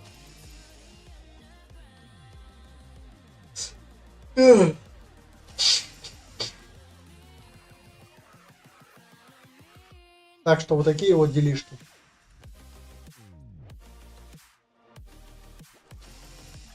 Сейчас посмотрите итог. Конечно, было бы интересно попилить все подряд. Попилить отдельно маленькие. Попилить отдельно средние. И попилить отдельно большие. Но это, наверное, сутки займет, потому что искать тяжело хуги. Их здесь очень мало. Надо искать другие места, наверное, деревья, где побольше хуги. Поэтому мы заморачиваться особо не будем. Мы попилим вот здесь все подряд. Посмотрим результат. А потом перейдем на ТТшные пилы.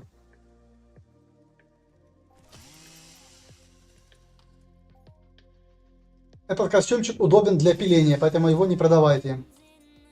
От короны который.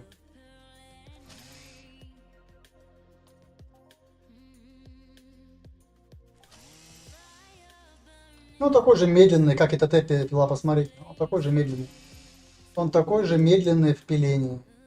Просто дико медленный. Наверное, все-таки Калипсо пила, наверное, повеселее будет по скорости.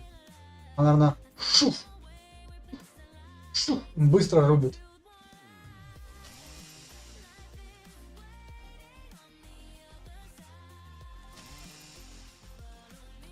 Я же говорю, не прошло и полчаса, ребята, как стерлись 35. Очень быстро стирается эта штучка.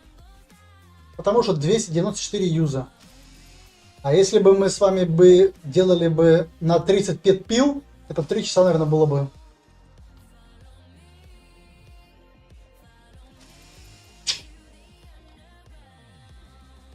Все, желтая пошла.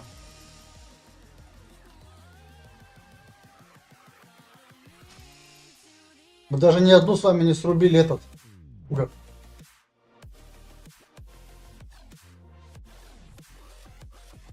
Пуга я даже не видел. Ну, написано, что этот третий вид может пилить все абсолютно, и маленькие, и средние, и большие. Ну, типа прирост скиллов у него типа круче. 6-10. You can gain additional skill increase using tools that match your current skills.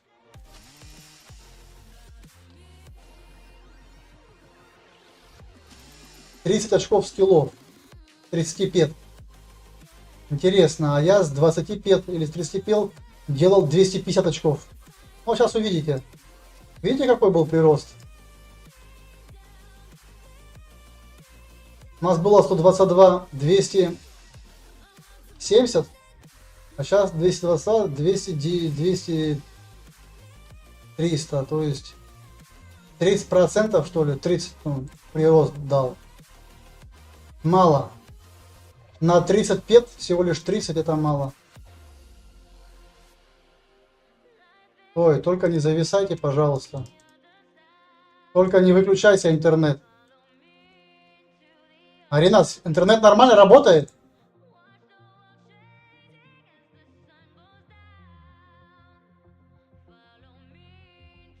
Ребята, вы здесь?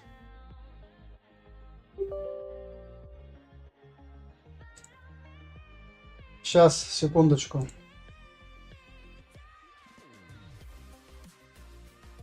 Вот эта вот штука вылетает. Но сегодня первый раз, ребята, у меня вылетела. Потому что я сделал этот... как называется? Сейчас, секунду.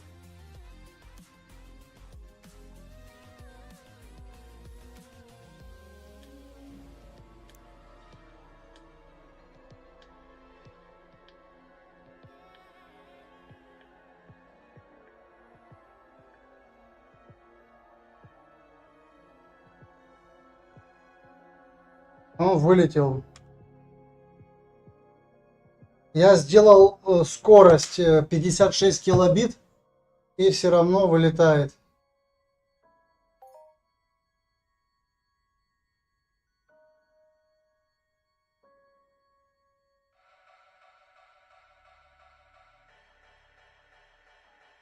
Никто не вылетел.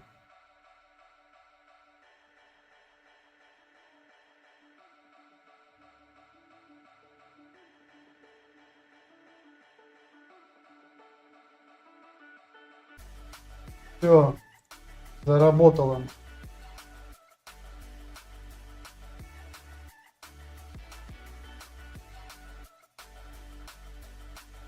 Что-то багануло, походу, опять связь. Это ей не нравится. Хотя я сделал максимальную скорость.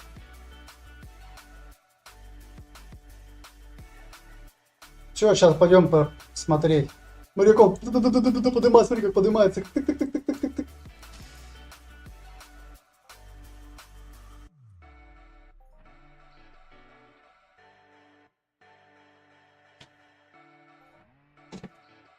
Так, немножко стало душновато.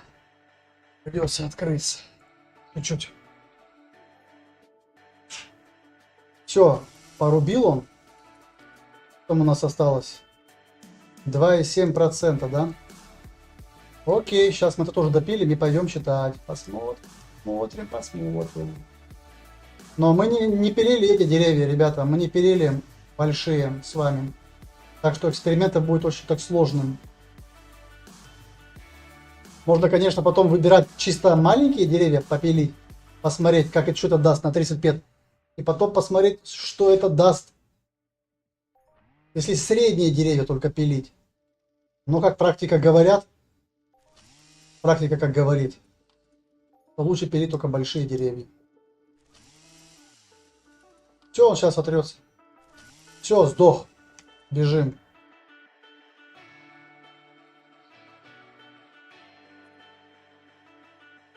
Пойдемте посчитаем. Что у нас вышло на 35. Меньше часа. И 35 быстро стерлось. Что у нас по скиллам? Почти 30 поинтов. Но это вообще ни о чем.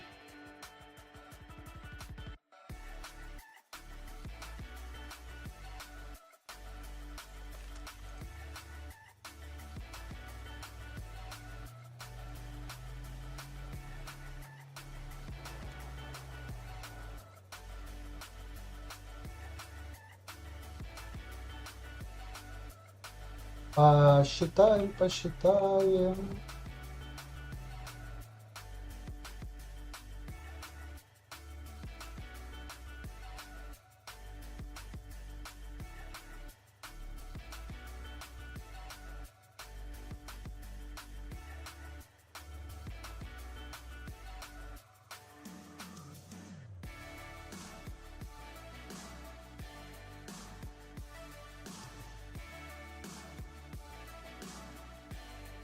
Так, давайте это мы уберем сюда, чтобы не считать.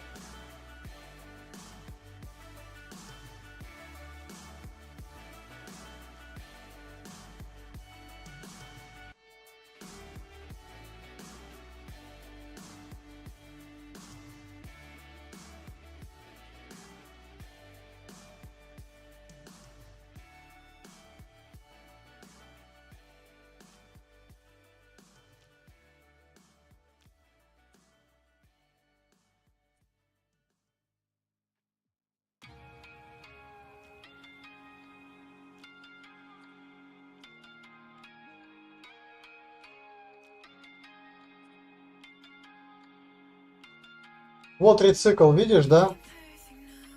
Смотри, 28,40, видишь, минус. Ну, небольшой минус. Это подряд все пилить, когда... Вот.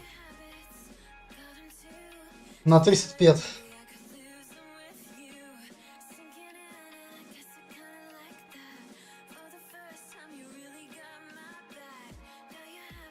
Двадцать восемь сорок. Запомнили?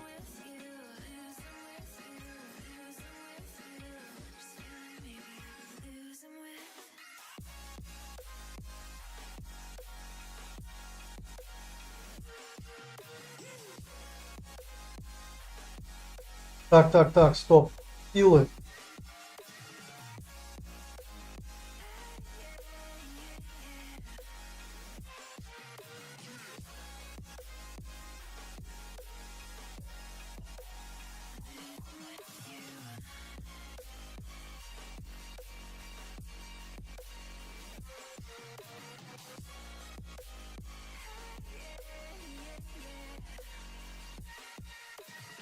Так что вот так вот. Если вы будете пилить, ну, маленький минус есть. Если вы будете пилить этой пилой. Но зато он быстро пилится, 35 прокручивается. Этой же пилой 250 кликов. Как же вычислить? Ну ладно, если здесь 250, мы можем здесь потом посчитать. Сейчас я точно скажу, сколько она имеет кликов. Сейчас скажу.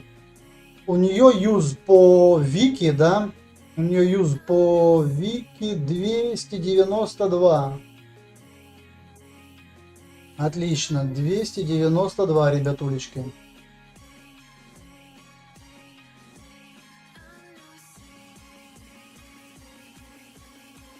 Сейчас. 292. Отлично. Значит, теперь мы берем этот, ну мы не будем все подряд, да, дербанить. Мы будем мелкие лупить. И посмотрим же, столько же юзов сделаем ТТшной пилой. Запоминаем, сколько у нас юзов. 297, да?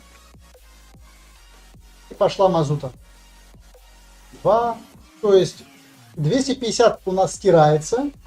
И потом мы одеваем эту. И еще 42 юза мы считаем. Потом идем считать, что у нас вышло. Какой итог?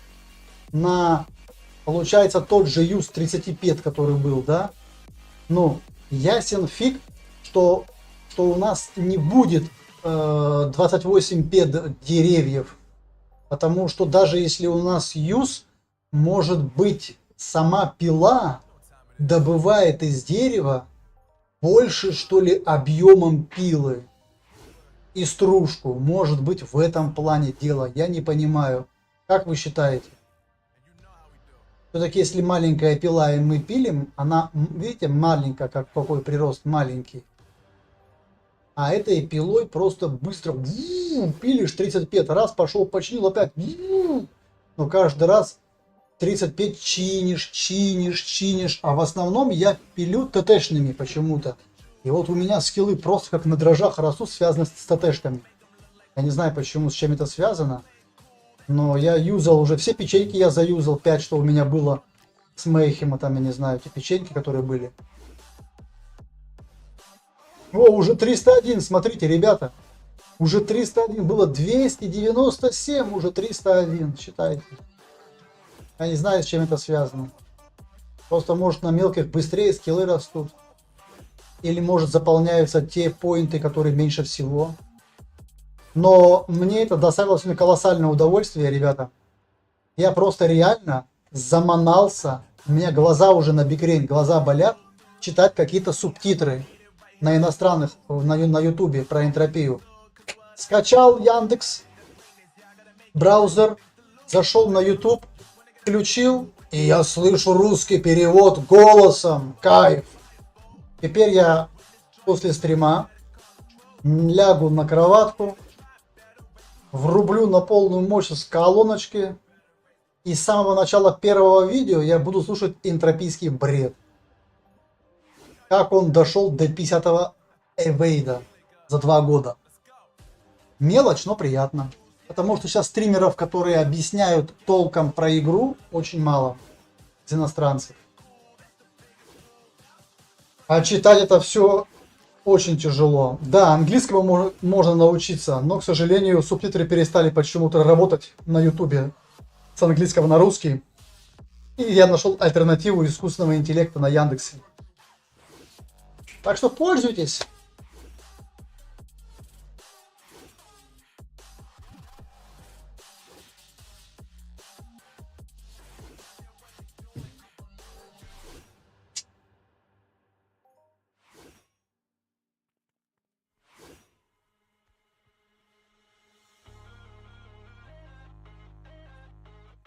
Уже 303, прикинь.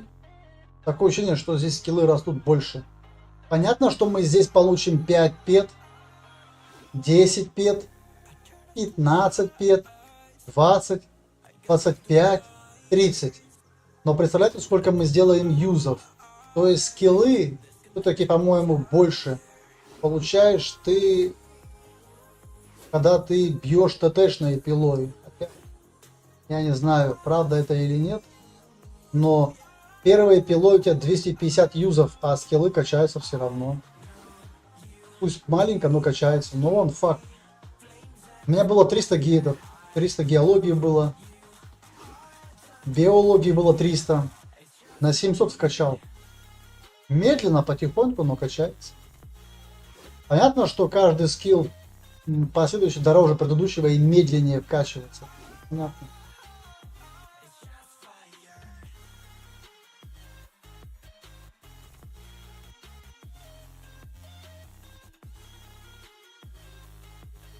Ну мы посмотрим там сколько вышло.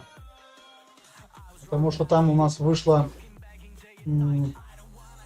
Мы 5 пет тогда закачали немножко. Значит, 28,5 это нам нужно будет отнять. 28,5 нам нужно будет отнять от общего лута, который у нас будет здесь всего. Посмотреть, каков будет итог в итоге. Потому что 28,5 мы другой пилой сделали, так сказать. Так что лучше, ребята, этой пилой пилить все-таки длинные деревья. Выхлоп будет лучше. Они попадаются нечасто. Когда увидите, просто переключаетесь, и все.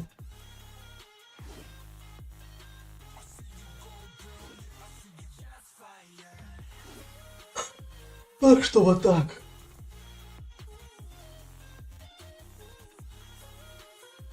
Поросят я потом побью, хотя могу сейчас побить поросят. Но я не помню, купили у меня или не купили, пока, если не купили, значит, когда не купили, значит, буду дополнять еще больше штучками-дрючками. Маркапный лук я откладываю, не маркапный, в нанокубы кидаю. Копится там буквально 150, 200, 300 нанокубов, я их крутить начинаю. День как бы отдыхаю от игры, зато качаются скиллы инженера, плюс можно послушать, отдохнуть. Кто-нибудь другой постримит. Вдруг там Яматоч придет, или Серк, или СНЗ соизволит. Я же один не могу тоже каждый день пилить. Если я каждый день бы выходил бы, пилил бы, тогда подумали, что я продал. Кукушкой съехал.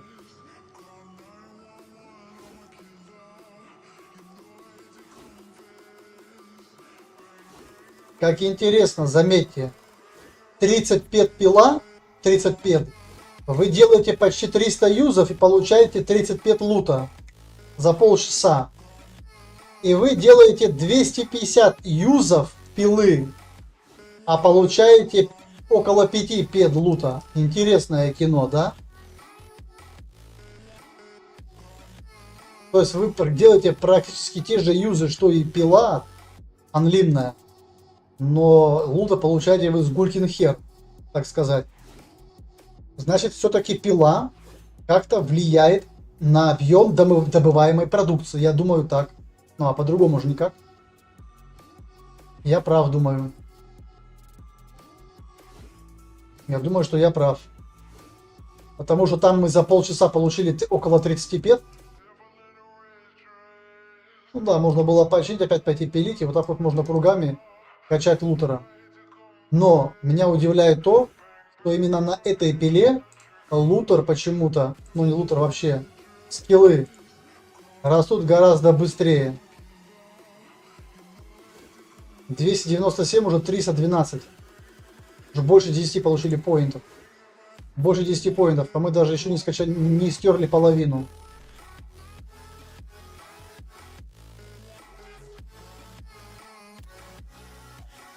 Так что дерзайте, в ваших руках. Я просто уже почти целый месяц рублю, я уже устал. Ну не целый месяц, дней 20, но я не каждый день рублю.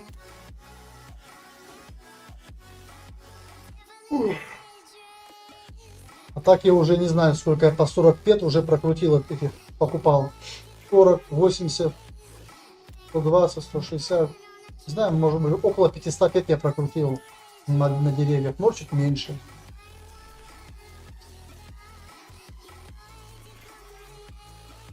Если около 500 я прокрутил, я поднял скиллы, которые стоят 300 пет, плюс продал еще деревья. Но... Плюс у меня баланс стоит на месте практически. Поэтому я особо не переживаю. Плюс у меня растут скиллы. Вот представляете, это ж красота. У вас баланс стоит на месте, а скиллы растут маркапные. Но это очень долго и нудно. Реально, это нужно иметь терпение. Ах, хочу, блядь, пойти погулять. Тоже на улице то гром, то дождь.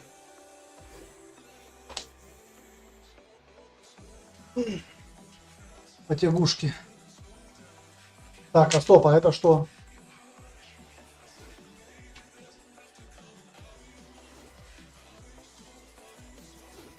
Так что стрим, наверное, я не знаю, может будет потом попозже. Может быть на днях, если будет настроение, я Киберпанк третью часть сделаю. Могу, конечно, показать, если загрузится у меня Сталкер онлайн, мой персонаж. Конечно, могу его продать за 10 тысяч. Или золотом торговать. Но это не очень интересно. Ты там бегаешь, стреляешь кабанов и там в лесу. ПВП особо нету интересного. Ну там тебя могут убить эти кемперы. Но они в городе появиться не могут. У них, они, наверное, сразу покупают 1 000 000 патронов. И всех кемперят, чтобы ПВПшиться какое-то, как говорится, разнообразие водить. Можно, конечно, сделать второго чара. Завести его на другой сервер, и просто всех мурыжить. О, я не хочу этим заниматься. Время тратить не хочу. Если Киберпанк не зайдет, ну тогда я не знаю, что делать. Ой, прошу прощения. Фарлайт я стер. 84, поднадоел он мне. Есть еще другая игра, которую мне показал дрон. Но это, знаете как, наподобие Тарков, только внутри огромного космического корабля. Знаете, что такое Тарков? Знаете, Тарков типа Cycle Frontier. Но у Cycle Frontier там 3 планеты, можно было высаживаться и улетать. А здесь вроде как ты бегаешь, игра тоже в раннем доступе, тоже бесплатная. И ты бегаешь, стреляешься с кем-то там или с какими-то чуваками. Мне не понравилось, честно. А вот то, что Серг говорил об игрушке Starfield, я чуть не... Когда увидел графику и возможности, я им написал: ребята, давайте срочно, вводите Starcoin. 10 Starcoinов, $1. Вводите реальную экономику. И на вывод 100 баксов минимально. И это будет нахуй прорыв века. Я сразу туда. Прикинь? Они, думаешь, сделают? О! Я еще в беседу послал письмо. Я еще послал в Indie Game письмо. Я еще на Mail.ru там Game послал письмо. Еще в 4 там студии послал письмо, чтобы они создали игру. Они же не могут купить за $1 000 000 готовую игру, чтобы там с графикой говенной. Чтобы они наподобие игры сделали UFO онлайн, даже если у них уже есть какие-то наработки определенных игр в виде изометрии, они могли внедрить туда боевку, именно пошаговую, но такого плана. Ты ходишь, и одновременно с тобой начинает ход противник. Вот это меня больше всего кайфануло в UFO онлайн, ребята.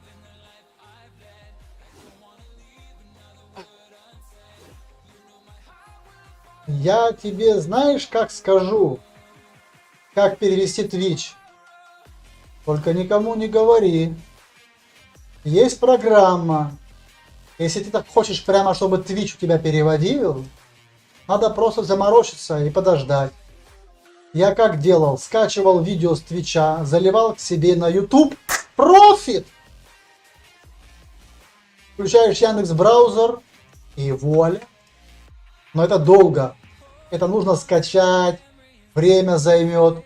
Потом на YouTube залить к себе закрытый профиль, чтобы никто не видел, чтобы он по ссылке открывался.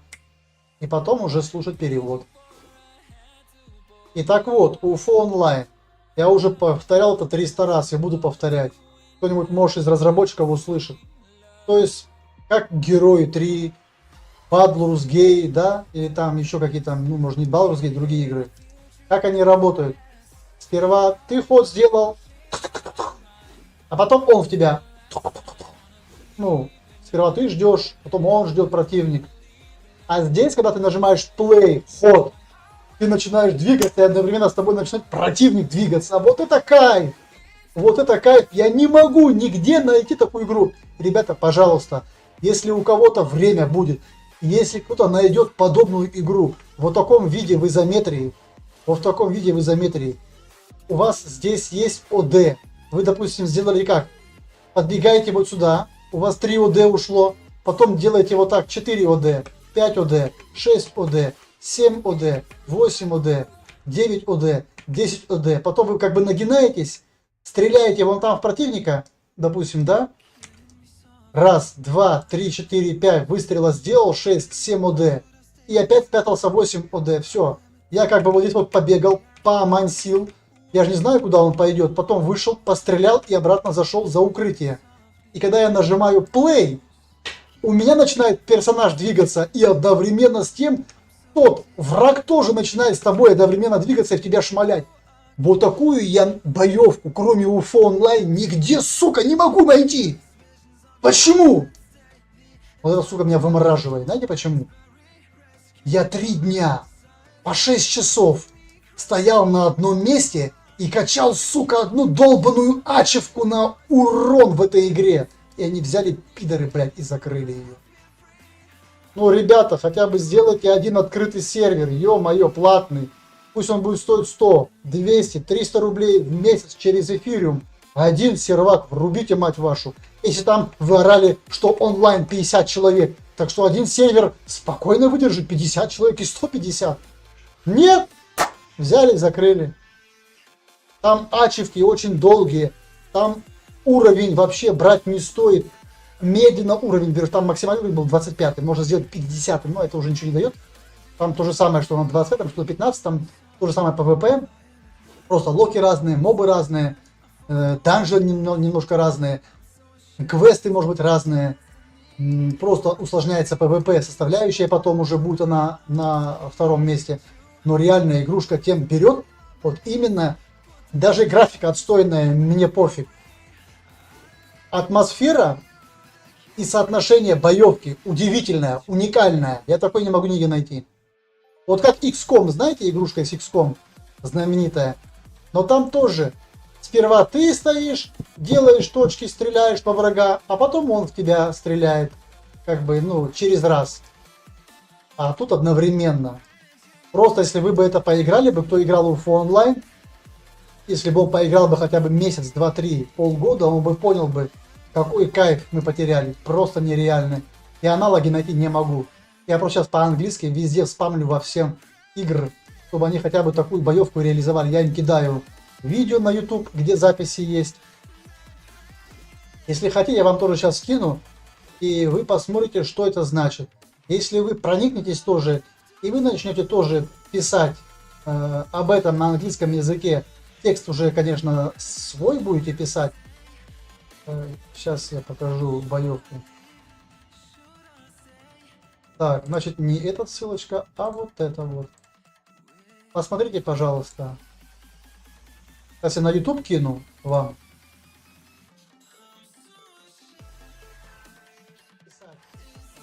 Масарадж. Вот, посмотрите. На ВК Play кидаю. И на Twitch. Эта ссылочка.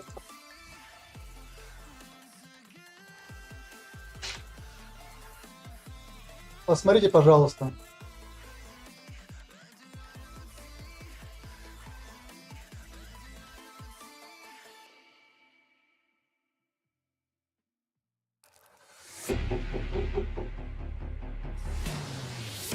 Можете, знаете, промотать куда?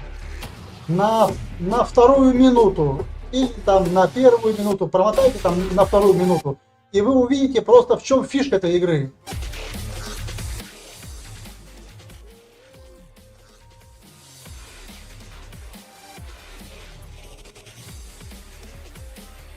Лучше промотайте, знаете, докуда? До 3 минуты. Там, где увидите инстансы. Знаете, в чем фишка там? То, что когда вы нажимаете play пошаговости, нажимает play и игра, или противник PvP. Это просто нереально вкусно. Это, ребята, нереально вкусно.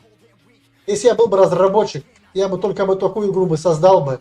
Если у меня было бы 5 миллионов долларов, я бы за $1 миллион купил бы эту игру, нанял бы программистов, художников, чуть-чуть бы переделал бы графику, чуть хуже сделал бы, чем в Миазмах. Топ. И 300 рублей на продажу в онлайн. Я уже бы окупил бы этот $1 миллион рублей. Или там $1 миллион бы. Потому что грамотно преподнести и грамотно показать, а если бы еще бы туда бы прикрутить денежную составляющую, там бы сервакап задымились бы. Это был бы вообще бы топ. Такое, наверное, было бы впервые в индустрии, чтобы РПГ бы можно было зарабатывать бабки. Ну, типа вот как Альбион онлайн, только не Альбион онлайн, а именно вот такая вот. Там есть как бы штурмовики с автоматами, дробовики, танки и снайпера. Вот у каждого свой класс. Ой, там начевки, так все интересно было, так все вкусно было. Взяли, закрыли, блядь. 10 лет игра существовала. То ли кто-то выкупил походу, то ли какой-то там они другой проект начали вести. Обидно. Такую игру взяли и закрыли.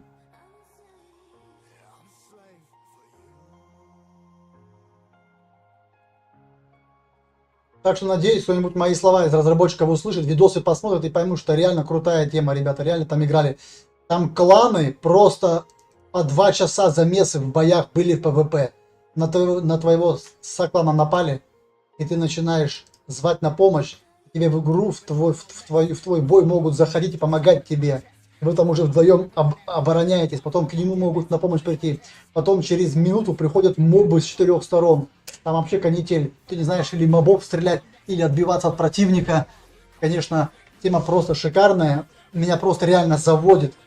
Но, к сожалению, ни PUBG, ни танки, ни Stalker Online не так не вставила, даже не Battlestar Galactica, как UFO Online.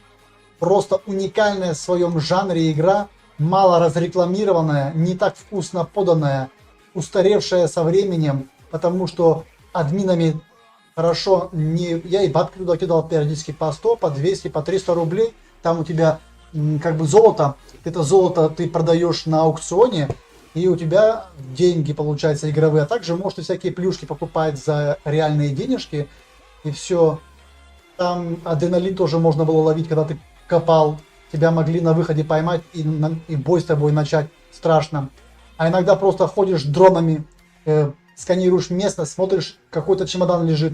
В этот бой заходишь, убиваешь мобов и лутаешь чемодан, а там в чемодане могут быть разные плюшки тоже. Шикарная штука, ребята, просто крутая игра была UFO Online. Можно было сделать, допустим, когда ты уже 25 уровень, у тебя появляется возможность телепортироваться, допустим, там на планету этих самых, тех, кто захватил Землю, типа этих уфошников. Туда, там исследовать новые территории, вообще шикарно было бы. Но, к сожалению, нету. Вот смотрите, 3 и 1.25. Зато смотрите, сколько скиллов дало. 326. А было 2... Сколько там было? Было 2... Так, не помню, сколько было. 326, а было 22. 297. 326 с 5 пет. Ну как, ребятки, пожалуйста, отпишитесь, как вам UFO Online. Именно идея. Или давайте сами возродим ее. У меня нет $1 миллиона, у меня нет студии разработчиков. Но если вы хотите заработать и иметь свой проект, если вы знаете художников, программистов, можно просто воссоздать свой UFO Online со своей историей, а те пусть катятся в задницу и все. Просто сделать такую же боевку, как там. Но это я как представлю эти коды, как это все делать, как это все оформлять, броню, оружие, траекторию, пули, пробитие, урон. Это просто невероятно. Но, конечно, они продают за $1 миллион, это очень дорого. Понятно, там за 500 тысяч баксов можно было продать. Немножко ее допилить, графику, на движок аккуратно перенести ее, поправить все баги и выпустить ее. И за 500 рублей хотя бы в Steam в том же продать. Ну или сделать бесплатной, но Или каждый месяц плата 100 рублей в месяц. Все, играете. К сожалению, такого нету. Я в нее не успел насладиться, поиграть. Ребята, реально не успел. Просто реально, то я потом ее стирал, потом опять приходил к ней, потом ачивки, мясника там брал, залипал на нее, потом стирал, потом, когда она в Steam перешла, думал, она получит второе дыхание, а эти взяли, блядь, закрыли. Ситуации в мире, блядь, мы решили закрыть проект. Не, мы не спросили вас, плохие игроки, потому что вы тратили свои сотни тысяч часов на игру. Нам плевать на это, мы просто... Блядь, как сложно открыть один сервер, блядь, просто пиздец. Один пишет, дайте мне, говорит, я буду сам, говорит, оплачивать сервер. Там уже готовы сами оплачивать сервера, не хотят все равно.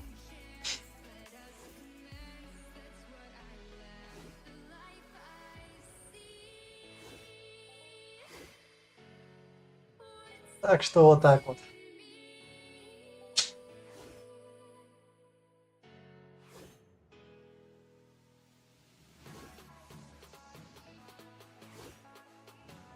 А так тема, конечно, классная, да, ребята?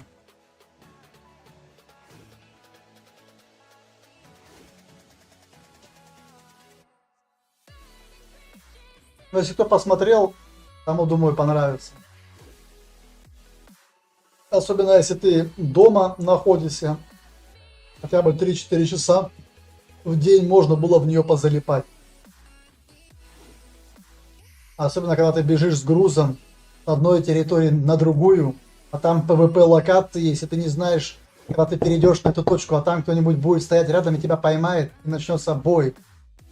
И не знаешь, вывезешь ты его или нет, а вдруг там будет уровень выше тебя, или у того много мин. Ты же не знаешь, почему он шкерится на одном месте и пытается подманить тебя к себе. Потому что тупо он обкладывается минами, каждая минная ставка это минус 1 ОД. Мины, допустим, там, или минус 2 ОД. Ну, короче, очень интересно была составляющая. Я полдня потратил на скиллы, на ачивки, как грамотно их распределить. Я был штурмовик. А меня мог пулеметом стрелять или автоматом. Мне нравился автомат, потому что там 30 патронов, по 3 очереди даешь на моба, он улетает. Шикарная игра. Просто одна из лучших в своем роде на российском постсоветском пространстве. Взяли, закрыли.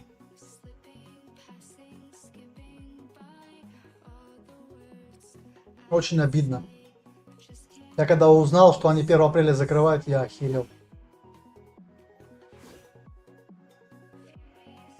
Тогда я понял, что кроме энтропии уже не во что играть. Все. А вот Starfield, то, что Серг Зло сказал, это графика просто Unreal. Просто графика потрясающая у Starfield. Ну а что там, просто ходишь, стреляешь, модернизируешь свой космический корабль, катаешься на нем, в кого-то стреляешь, кого-то убиваешь, кого-то там находишь. Ну и что дальше? Ну ладно, поиграл ты полгода, создал ты корабль, покатался, пострелялся, ну все, прокачался, молодец, а дальше что? Все, уже неинтересно. Туда уже полетел, там знаешь, что находится. Здесь полетел, знаешь, что находится. Деньги вывести нельзя? Нет. Идите нафиг. Так же, как и No Man's Sky. Красочная, яркая игрушка для любителей космоса полетать. Но я в нее даже не играл. Я ее скачал, полчаса поиграл и стер, потому что я ни хера не понял, что надо делать. Надоело. Я понял, что не надо тратить время никуда. Потому что, блядь, я не успею проснуться, уже полдня прошло. Не успею проснуться, полдня прошло. Не успею проснуться, полдня прошло. И время очень быстро у меня улетучивается. И поэтому нужно каждую секунду проживать так, как будто ты через 10 секунд. Так и все.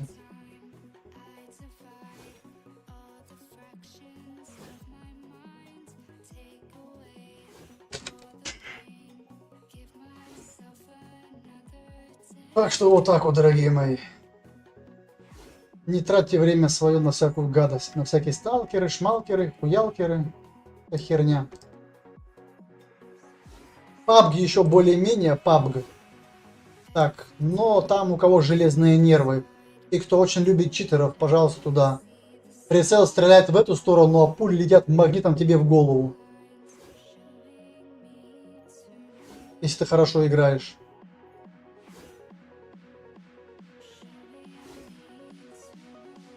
В Фарилате хоть можно было улизнуть, подпрыгнув в сторону.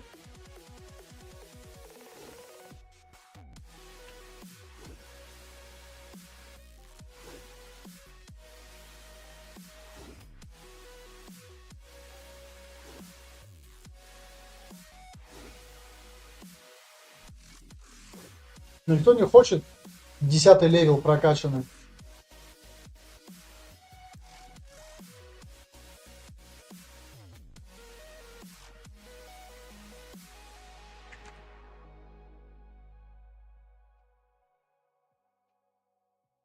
Барбабия Киргудом.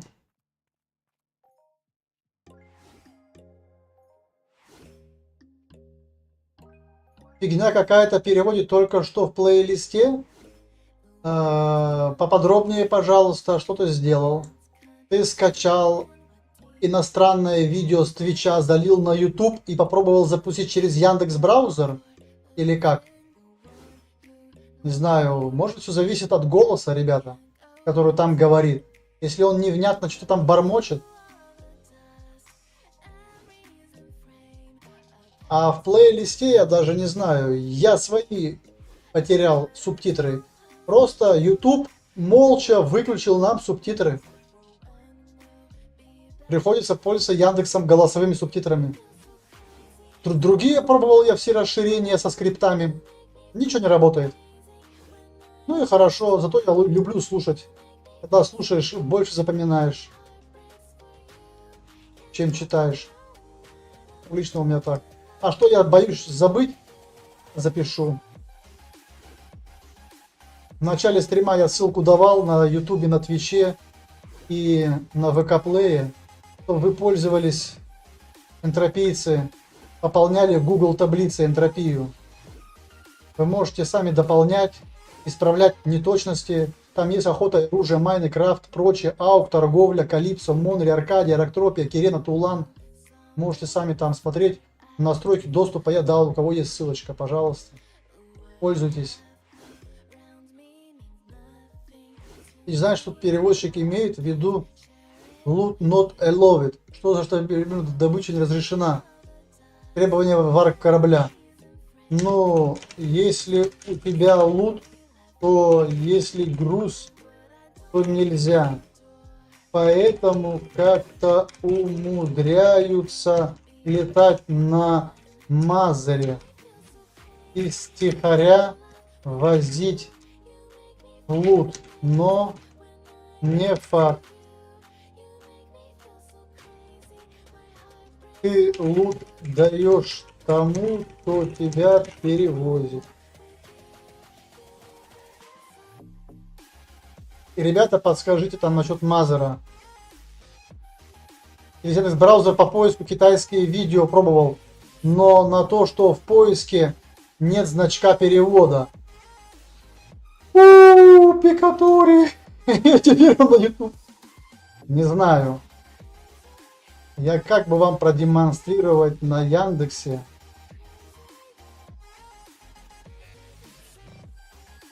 На Яндекс браузер открываю я YouTube, включаю YouTube, видео, у меня появляется перевести, блядь, нажимаю и слышу голос, все.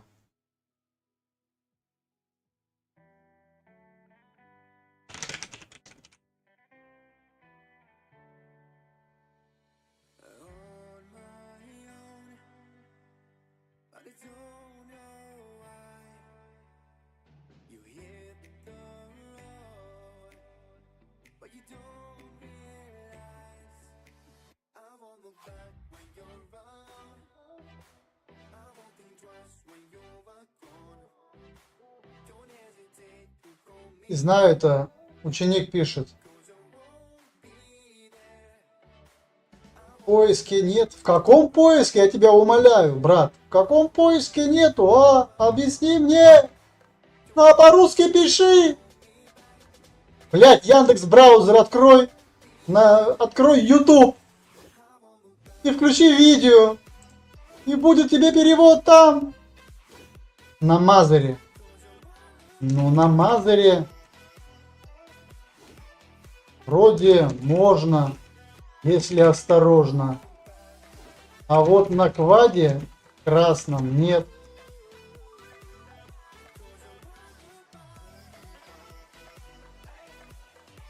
У меня не появляется, блядь. Ёб твою мать. Сейчас, подождите. Сейчас, секундочку, ребята.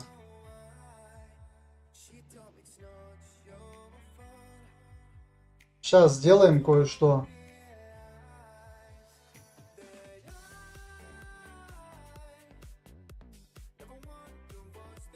Сейчас захват окна.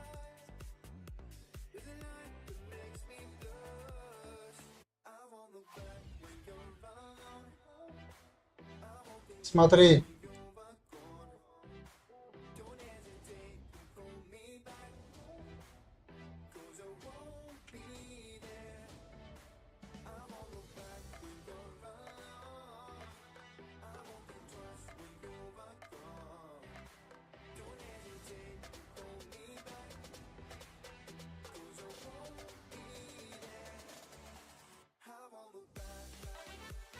К примеру, смотри.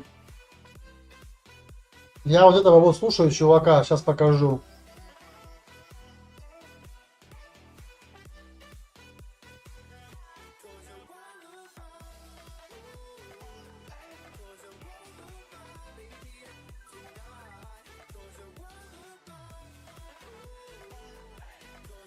Леонид Александрович, этот закидоша. Сейчас покажу, стой.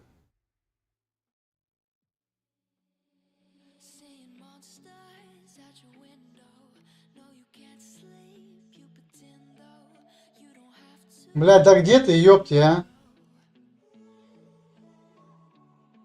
Сейчас, секунду. Может быть, он не все может сделать. Сейчас я найду его.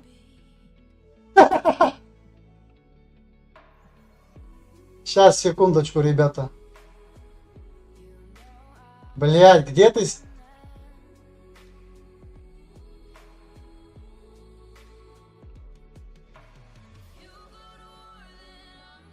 Надо его добавить, короче, к себе в закладки, чтобы его не искать. Я просто его не добавлял. Сейчас.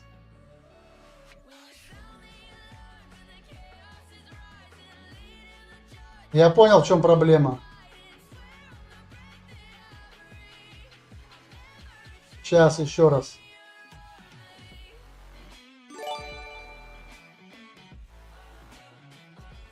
Что-то Хофф был?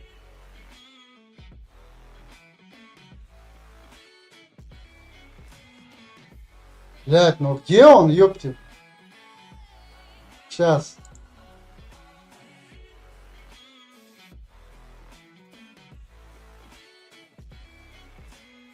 Вот он, смотри. Нажимаешь. All I have to do is get through rank 24 and 25. Теперь смотри, видишь, перевести видео наверху написано. Вот. Вот. Вот. Перевести видео. Вот. Рангов. А затем я смогу назвать это хорошей игрой в длинном зубе и отправиться на другие планеты, чтобы снимать другой контент для вас, ребят. Но одна из причин, по которой я занимаюсь этим, заключается не только в том, чтобы получить удовольствие. Все дело в том, что эти награды кодекса на длинном зубе нас... Все увидели. По-другому больше как. Я показал, как это работает. Показал. Хватит.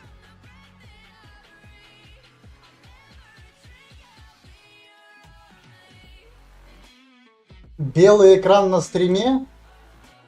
У тебя белый экран на стриме. У меня мой белый экран.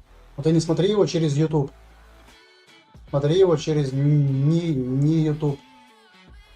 Не знаю, я себя вижу. Не знаю, почему у тебя белый экран на стриме.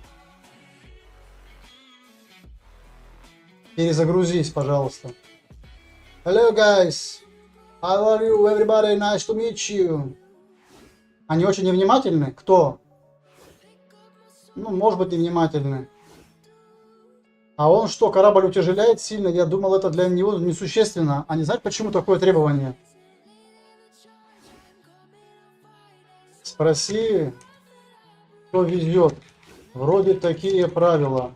Я ехал к Рока и дал лут.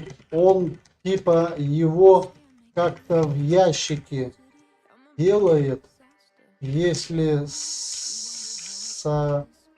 собьют, то не потеряешь. Не знаю, короче, ребята, подскажите, пожалуйста, почему на варпе квада типа красном нельзя с собой лут таскать?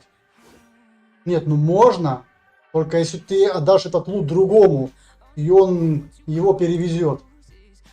Не знаю, у меня все переводит, я не знаю. У меня все, слава богу, переводит. О, этот ушел, походу. Падук.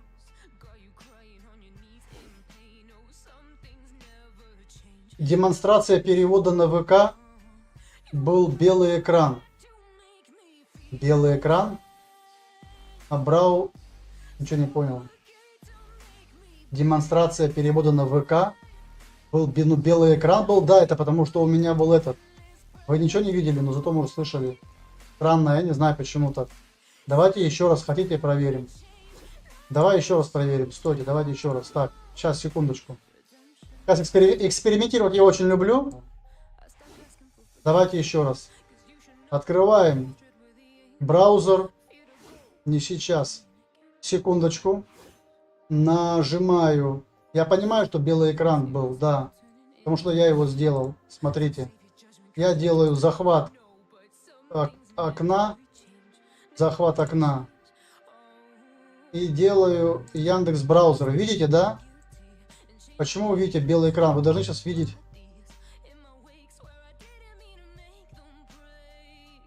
Так, а почему не выводит у меня белый экран?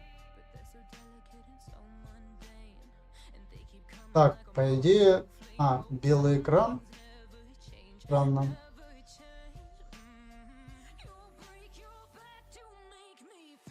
По идее, это Яндекс браузер должен.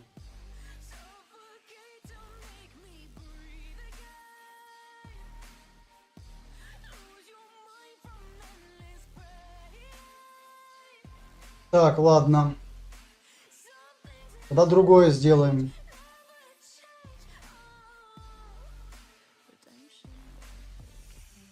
Блять.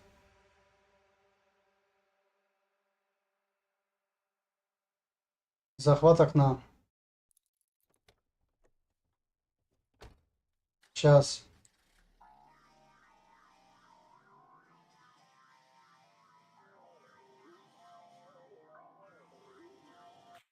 Чат на стриме, счетчик охоты.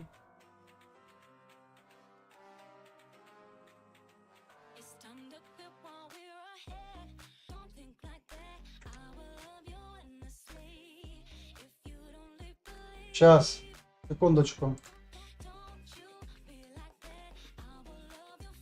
Так, сделаем захват браузера. Секунду. Или, не знаю, посмотрим. Нет, это не то. Это не то. Сейчас еще раз. Да, я понял. Сейчас. Мне просто интересно, как источник медиа, захват игры, захват браузер, захват экрана, может быть. Может быть, захват экрана. Сейчас.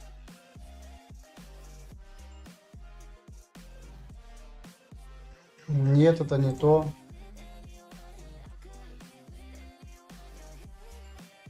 Ну, короче, открывайте Яндекс браузер новый. Открываете YouTube. Когда запускаете на YouTube видео, он вверху предлагает вам перевести его прямо в этом, у себя, так сказать, в плеере. Я вам продемонстрировал, что голос перевода идет. У меня все работает, я не знаю. Китайский, я не знаю. Может, может быть, он некоторые эти не поддерживает, понимаете? Некоторые языки, может быть, не поддерживать, поэтому, может быть, и не работать. Английский он точно поддерживает. Я думал, вар корабль сбить нельзя, хотя когда последний раз летал, пират напал прямо у Аркадии у станции. Ну вот, но вар может Толще.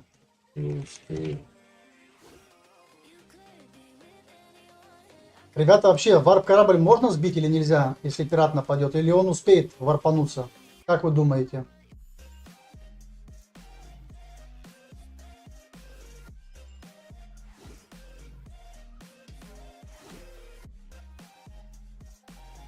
Инвестигатор Profession 5. Робот-инвестигатор взял. Не знаю, что это такое, правда.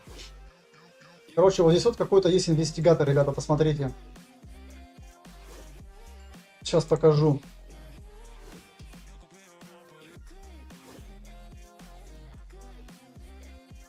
Вот, мутант-инвестигатор, какой-то animal-инвестигатор и робот-инвестигатор.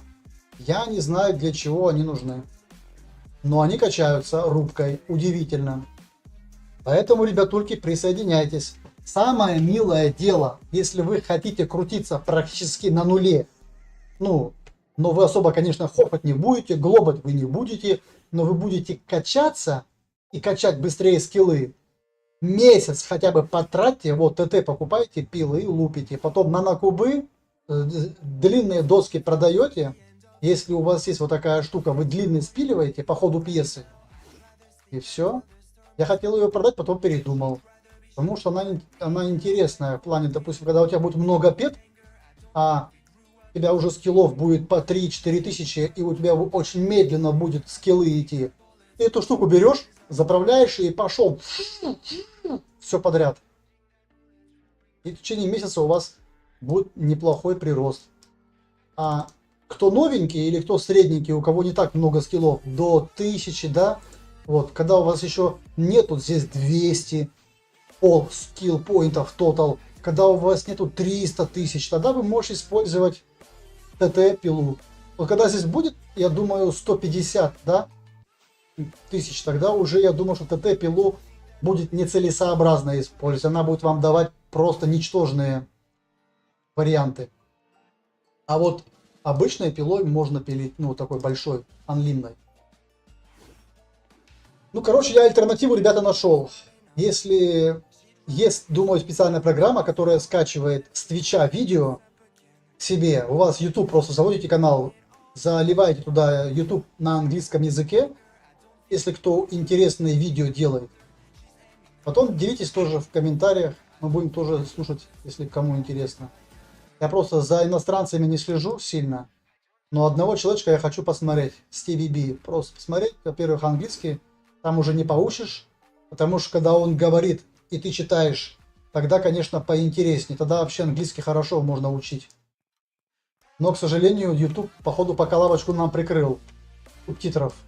Но мы нашли выход. Так что не переживайте.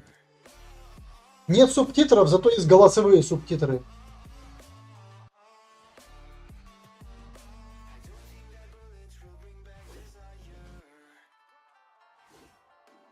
Генетика очень мало растет, ребята. Самая минимальная генетика очень медленно растет генетика. Она буквально на 250, что ли, 300 поинтов поднялась. Вообще нереально медленно. Я думал, что ботаника у меня расти не будет. У меня было 300, стало 900. Неплохо. Но отнимает мое драгоценное время. Я реально уже устал. Конечно, мы рубкой заниматься не будем. Но если в августе мой квест, который я написал на 3 страницы, получит баллы, 42 балла проходные, тогда молитесь. Ну, я не знаю тогда, что буду стримить. Хотите, вам Stalker Online покажу новый, Stay Out? Но там не интересно. Там дико тормозит, конечно, все. Хотя я поменял процессор, был 2.6, стал 3.4. Оперативки было 16, стало 24. Видеокарта была 4, стала 6. Все равно тормозит. Все равно тормозит. Еле-еле зашел сегодня. Ошибка соединения, вылет, ошибка соединения, вылет. Так что не знаю. Хотите Stalker Online? Могу показать Stalker Online. Сразу после энтропии могу запустить, но какой смысл показывать на 5-10 минут игру, которую все знают? Могут зайти и посмотреть. А нет! Нет! Сука.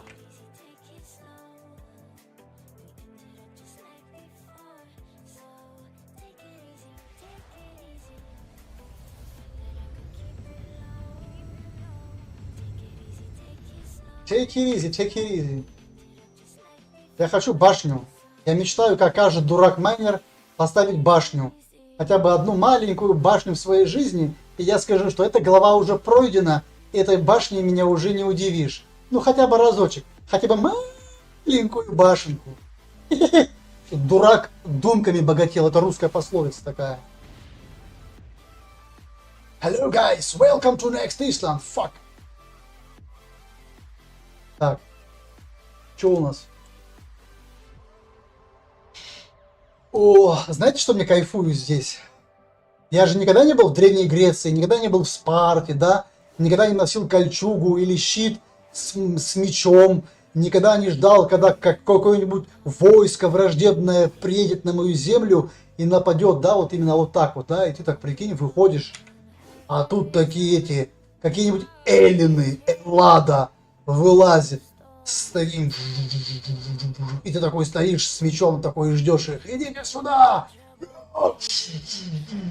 и все, сегодня мы умрем, но мы умрем побеждая, да, и такие эти, ну, раньше, пиу-пиу-пиу, это, знаешь, обезьяне с автомат, да, и пистолет, он тоже будет тебе курок нажимать, а ты пойди на один сразись на мечах, да, со щитами, ну, там, где раньше было честь, мужество, да, отвага, а не то сейчас там из-за угла, блядь, БПЛашками, блядь, лупят друг друга, как дети. Камнями кидаются вот так вот, только электронами и все. Авось попадет.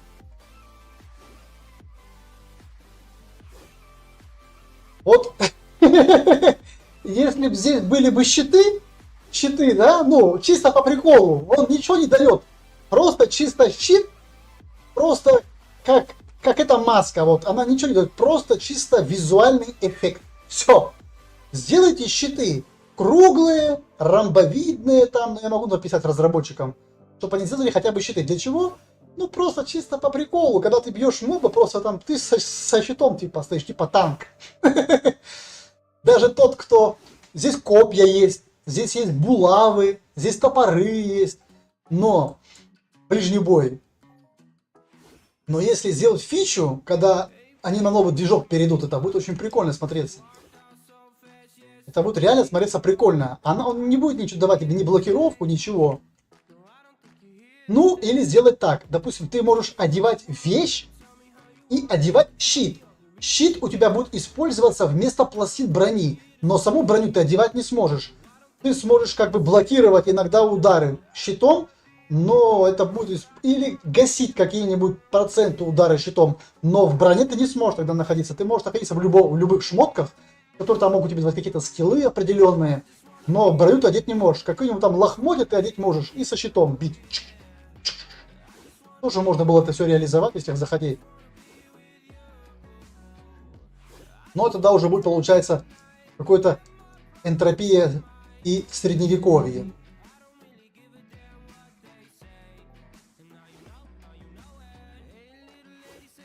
Поэтому я не знаю, что делать.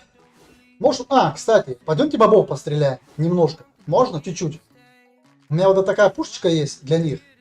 А то, что мне пилить надоело немножко, хочу пострелять, а то я устал. Вот эту пушку надо мне ее стереть. Вот эту пушку хочу стереть на них. Я вам покажу, где они находятся. Немножко постреляем. У меня есть немножко патронов, вон, 49 пет. Я понимаю, что глупо просто слить их, эти 49 пет. Но пилить. Я хотел этих побить, маленьких минотавров. Вот этих вот, смотрите. Где они?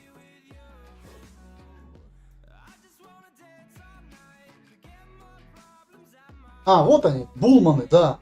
Смотрите, я убил 5 или 2, и что-то или я не понял. Ну вот он, видите, как он прибавился?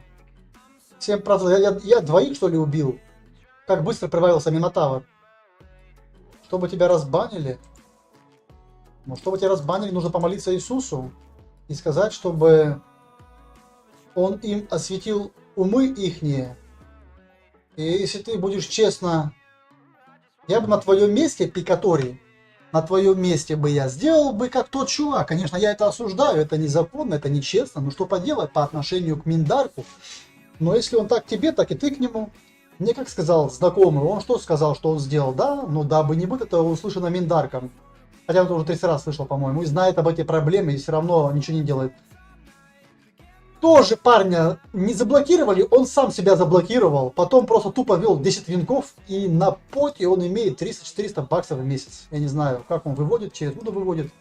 Это его дело, я не знаю, и он писал мне на ютубе давно, по-моему. У него 10 винков. Он понял, что он не сможет здесь заработать по-другому, и он тупо ввел сюда 10 персонажей с разных IP, с виртуальных компов, поставил на свит. Душ принял, жара на улице 40, а у нас вообще жары нету. Центральное Поволжье, лепота. Вообще прохладно, холодно, кайф. Сейчас я стрим скипну тогда скоро, как жена придет, и я пойду погуляю, а то устал сидеть, надо хотя бы раз в день, минут 40 пешочком пройтись на воздухе. А то, конечно, это очень жестко.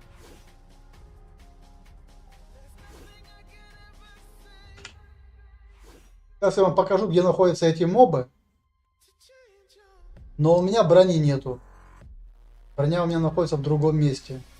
Я вам просто покажу, где они находятся, и все. Может, кто-нибудь захочет их похантить. Они не толстые совершенно. Понятно, что это минус. Но на математике минус на минус дает нам плюс. Правда, отрицательный, но плюс. А если минус 5 плюс 10, то это будет 5. А если минус 5 плюс 3, это будет минус 2.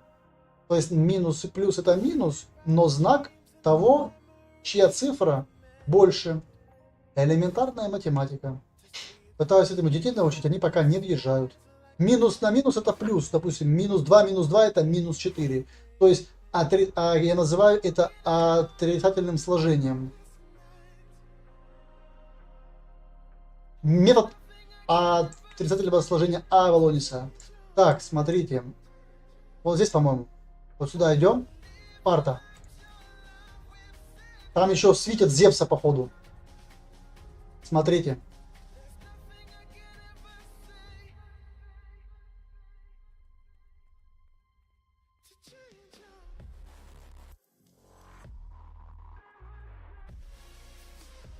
Вот у меня 3 педа вон. Вот где-то боты здесь. Вот они, ребята. Смотрите, булманы. Но я могу, конечно, счетчик включить. Но счетчик пока включать не хочу. Я просто покажу, как они мрут. Смотрите. Му! Му! Му!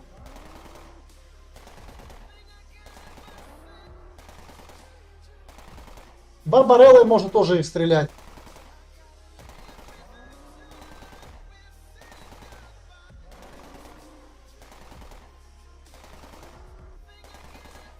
Но это медленно их убиваешь, поэтому плохо этой пушкой шмалять их. Хотя у нее урон 5-10, да? А у Барбареллы чуть больше из-за Зинкадуса. Ну, вот такие штуки с них падают разные. Так, это сюда. Это сюда. Это пойдет. Это маркап имеет неплохой. Я откладываю. Бывает, что... Ну, такие вот чудики. Можем посмотреть кодекс, как у них двигается. А, ты скачал Яндекс браузер, теперь все хорошо, ну слава богу. Теперь можешь наслаждаться знаниями. То как поменять озвучку на мужской голос? У меня сразу мужской голос стал, я не знаю. Может быть, если девочка говорит, это девчачий голос будет. А если мужчина говорит, будет мужской голос, проверь. Не знаю. Смотрите, какой еще кристалл с них падает. Но этот кристалл у нас идет на кубы.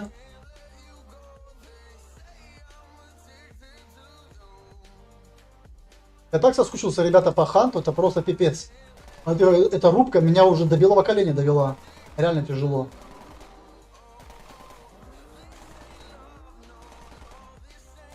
Но он не сложный босс, в плане того, что им можно в любой броне хантить его. И у него, кстати, очень быстро 3 моба 20%. Смотрите, 21,7. Сейчас посмотрим, сколько он прирост даст. 28,6. О, какая-то башка Минотавра, смотрите, упала. Но она никому не нужна, поэтому улетает вниз. Оказывается, Яндекс браузеры разные. Ну, я не знаю, я скачал какой-то Яндекс браузер именно с этой озвучкой.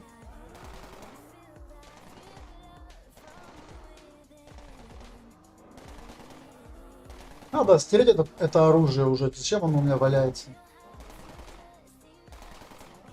Но я пока не хочу здесь стрелять. Я хочу просто показать вам, что здесь там можно стрелять. Это мы будем стрелять уже когда на эфире, если в августе или в сентябре. Так что все, я больше их не буду стрелять. Просто показал, блядь, что они тут есть. То можно на них качаться. Если захочется минусить, пожалуйста. Интересно такие мобы. Смотрите, какие на них наколочки. Кожаные такие интересные вещи. Здесь своеобразная графика. Просто она у меня не на хай-левеле стоит, графика.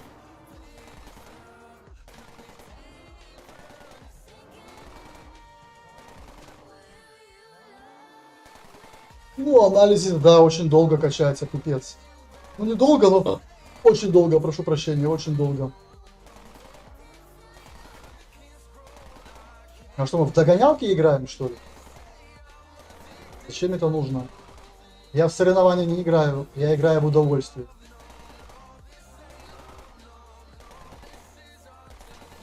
Так, а это что у нас такое? Тоже говно.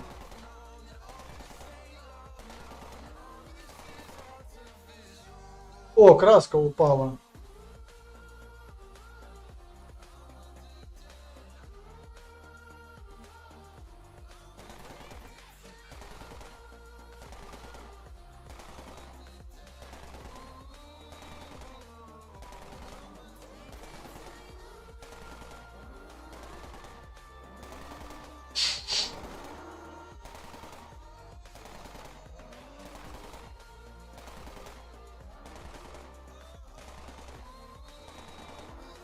Маньяка цифры свели с ума уже.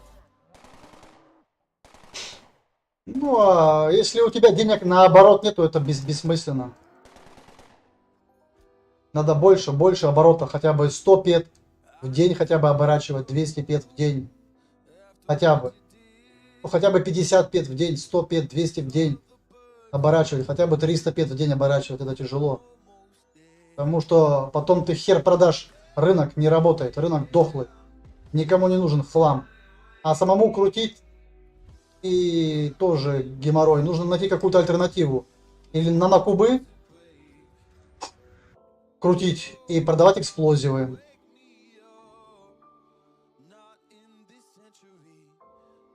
Поэтому мне нужно пока полететь на Калиф, забрать свою броню гостовскую.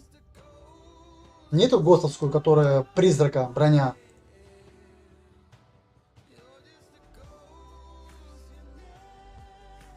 А броню, которую я покупал на Gold паке.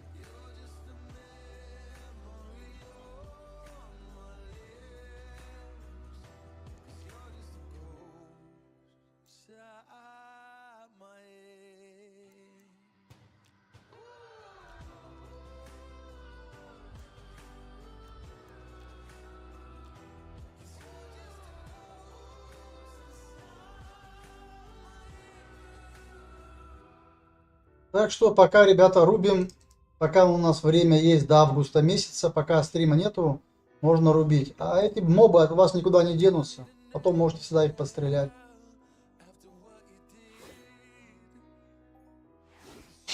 Так что, welcome to Evalonis. How are you? Nice to meet you, everybody. Добро пожаловать на мой канал. Не болейте, не скучайте. Всем отличного настроения. Субтитры я вам подключу.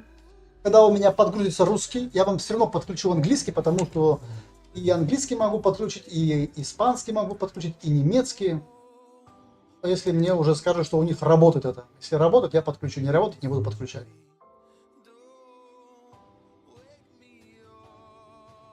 Ребят, кто знает, что связано? Почему субтитры не работают в России на Ютубе? Что случилось? Я запрос дал. Многие уже на Mail.ru создали запрос. Почему не работают субтитры на Ютубе? Бред какой-то. Нормальный рынок на Кали. Весь день у меня покупают, если не заряжать цену. Правда, с маслом погорячился. Нужно было на пед меньше ставить. Теперь ждать 3-4 дня. Ну, если демпить, да. Или ордеры смотреть. Или копить немножко больше и ордер сдавать. Пусть будет на пед меньше, не 103, а 102, зато быстро улетает. Но ордеры тоже. Знаете, это то же самое, как в игре. Понятно. Это то же самое, если вы в игре найдете риг. Вот риг, он затягивает чем? Ты бегаешь по кругу, напрягаешь зрение и ждешь, когда появится бочка, и ты ее ловишь. Плюс прилетают ПВПшеры, тебя сносят. Плюс прибегают мобы, тебя жрут. Но там можно поднять. Но это надо быть у нас в соце. Если там до сих пор держит сос риг. Есть Аркадия риг. Там пед, по-моему, или полпеда бочка, я не знаю. Я тоже был на риге. 2000 пед я там надыбал. Купил себе броню, пушку, пластины. Потом пластины не продал, они пока оставил. Но помог мне риг хорошо. Но надо дальше идти качаться, качать скиллы. Агилити, понятно, что агилити. Другие скиллы-то у вас стоят на месте. А когда вы просто бегаете, собираете педы, бочки, у вас педы растут, деньги у вас есть, а скиллов у вас нету, вы ничего не сможете. Вы не манить можете нормально, вы не хатить не можете нормально, вы не крафтить не можете нормально, потому что у вас нет скиллов, а педы есть. То есть и тогда вы или заливаете себе скиллы, или идите рубить, покупаете на бочке. Ну, я бы, допустим, месяц посидел бы на риге, да, если нету возможности залить бабки, собрал бы педы, потом все эти педы потратил бы на пилы и попилил бы, допустим. Потому что здесь, во-первых, растут много скиллов. Короче, рубка это самое крутое для новичка и для полусреднего игрока, когда у него не так много педов, просто шикарно.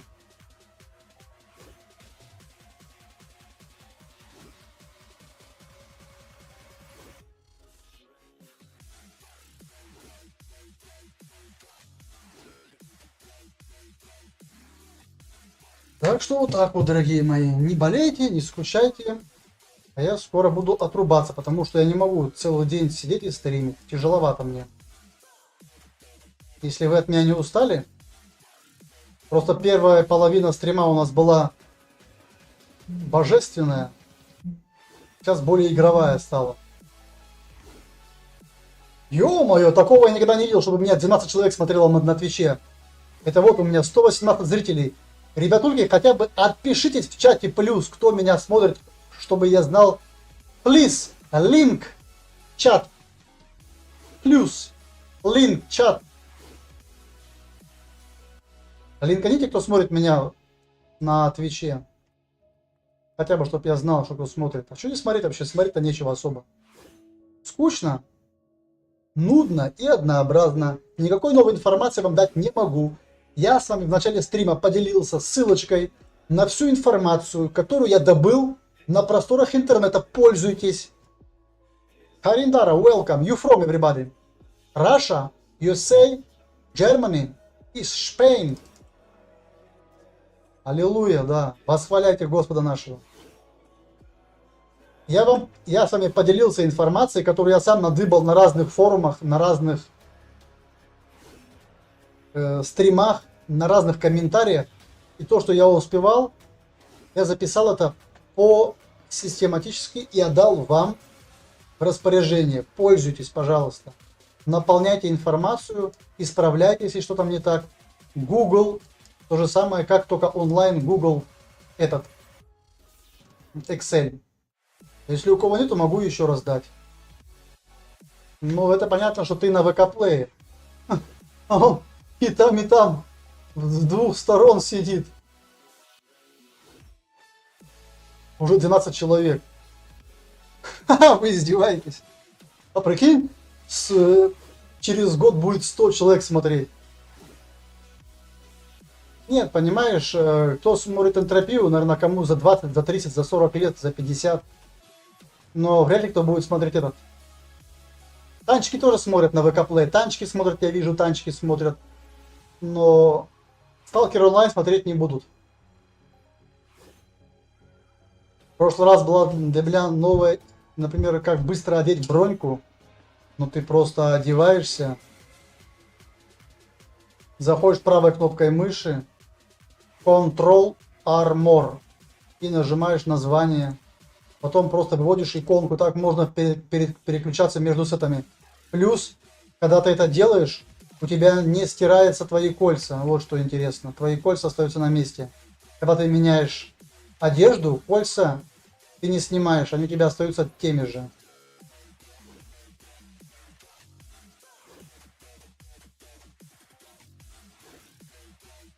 Да, здесь очень много информации, и я ее систематизировал и отдал. Кто хочет, может ее использовать. Если у кого не получается, напишите мне, я дам разрешение доступ. Но я вроде открыл доступ у тех, у кого есть ссылка. Я ж даю, мне не жадный, пользуйтесь. Но только, пожалуйста, не стирайте. Вы можете дополнять. Ну вот у меня 3 иконки есть, правда, броня у меня сейчас, она у меня на складе, поэтому я не могу ее одеть. Если я даже ее нажму, ничего не произойдет, потому что я не могу ее одеть. А прикинь, было бы прикольно, если бы ты нажимал, и у тебя броня с любой планеты одевалась бы, да? Даже если она, будучи на складе, все равно прилетала бы к тебе. Было бы интересно. Ребятульки, ищите, пожалуйста, художников и программистов. Нам нужно сделать свою игру UFO Online, возродить ее на новом движке, с новой графикой, с новыми возможностями. Будем сами разработчиками игры. Все уже есть, просто надо скопировать, ё-моё, и все. Просто сделать немножко другое, графика будет другая, название немножко будет другое, и все. А суть оставить одну и ту же. Просто как это все запрограммировать, я не представляю. Надо просто показать программисту и сказать, ты сможешь так сделать, чтобы, когда ты нажимаешь спуск, одновременно со мной происходило действие. То есть, когда у меня время кончается и у противника время кончается, он тоже должен успеть за минуту сделать какие-то ходы. И когда у тебя кончается минута, ты начинаешь нервничать, ты же не знаешь, куда пойдет противник, что он будет в тебя сейчас будет стрелять. Или будет мансить, в конце сделает очередь и спрячется. Короче, вот UFO Online, короче, реальная тема. UFO Online реальная тема, но, к сожалению, закрытая.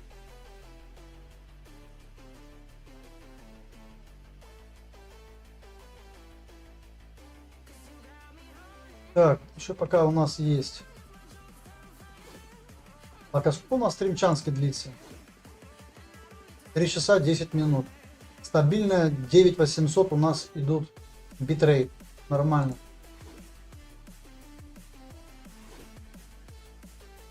Я все равно долго грузить не буду.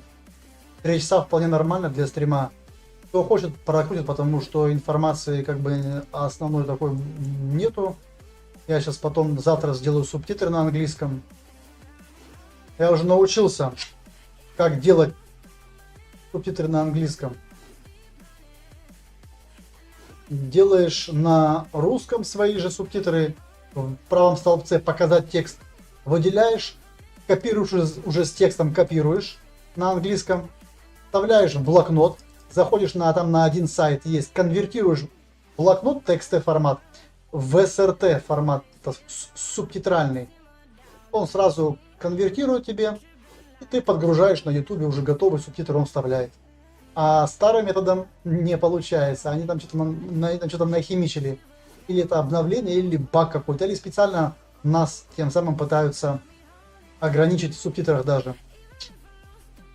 Но они забыли, что есть искусственный интеллект. Так, а что мы будем проходить мимо этих? Нам надо тоже, по идее, их срубать. Как далеко, смотри. Дерево вон там, а я смотри, где рублю его. Дичь какая. Все. Unreal Engine движок скачай и пиши на нем игры сколько хочешь и какие хочешь. Он условно бесплатный, если заработаешь лям баксов, тогда только должен им заплатить 5% от дохода. С удовольствием. Ребята, давайте вместе, давайте как-нибудь скооперируемся, изучим UFO онлайн и подумаем, как мы можем реализовать на этом движке эту игру. Как? Как ты создашь персонаж? Как ты создашь броню? Как ты создашь оружие? Как ты математику включишь, чтобы она стреляла, это оружие? Как? Я не понимаю. Помогите, пожалуйста. Ребята, реально помогите, пожалуйста. Кому не безразлична вот эта вот наша бывшая стратегия, она стратегия в реальном времени онлайн, сделать такую же онлайн игру, выпустить ее такую же, но чтобы она была похожа именно боевкой, пускай будет там не UFO онлайн, пускай там не будет не инопланетяне, а кто-нибудь другое. 100 гигов.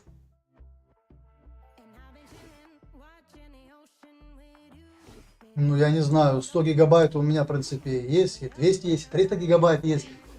Я не разработчик, я не умею пользоваться.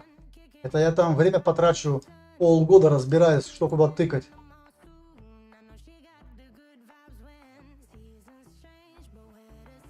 Ладно, ребятуки, я буду заканчивать. Спасибо всем за просмотр, не болейте, приходите еще, чтобы вот так вот вас было много, по 13 человек. Я очень рад, что вы зашли ко мне на огонек. Даже просто тем, что поддержали меня своим присутствием. Деньги не так важны, как элементарное доброе отношение и общение. Так что не болейте. А я буду закругляться, отдохну, потом уже посмотрю немножко видосики, проверю там сталкер свой онлайн, может на пауканчика схожу, так тряхну стариной и сотру его напоследок, или продам этот аккаунт, не знаю, что я буду делать. Так что не болейте, всем отличного настроения, до новых встреч в эфире. Если какие-то вопросы, находите меня в игре под ником Авалонис и пишите мне. Кому нужен файлик, пишите, я вам отдам его. Так что, как это на ютубе, как обучающее, но если так было бы легко, можно было все сделать и энтропию свою создать на русском языке. Так что все, бай-бай, я отключаюсь, всем отличного настроения, благодарю за просмотры, не болейте, встретимся.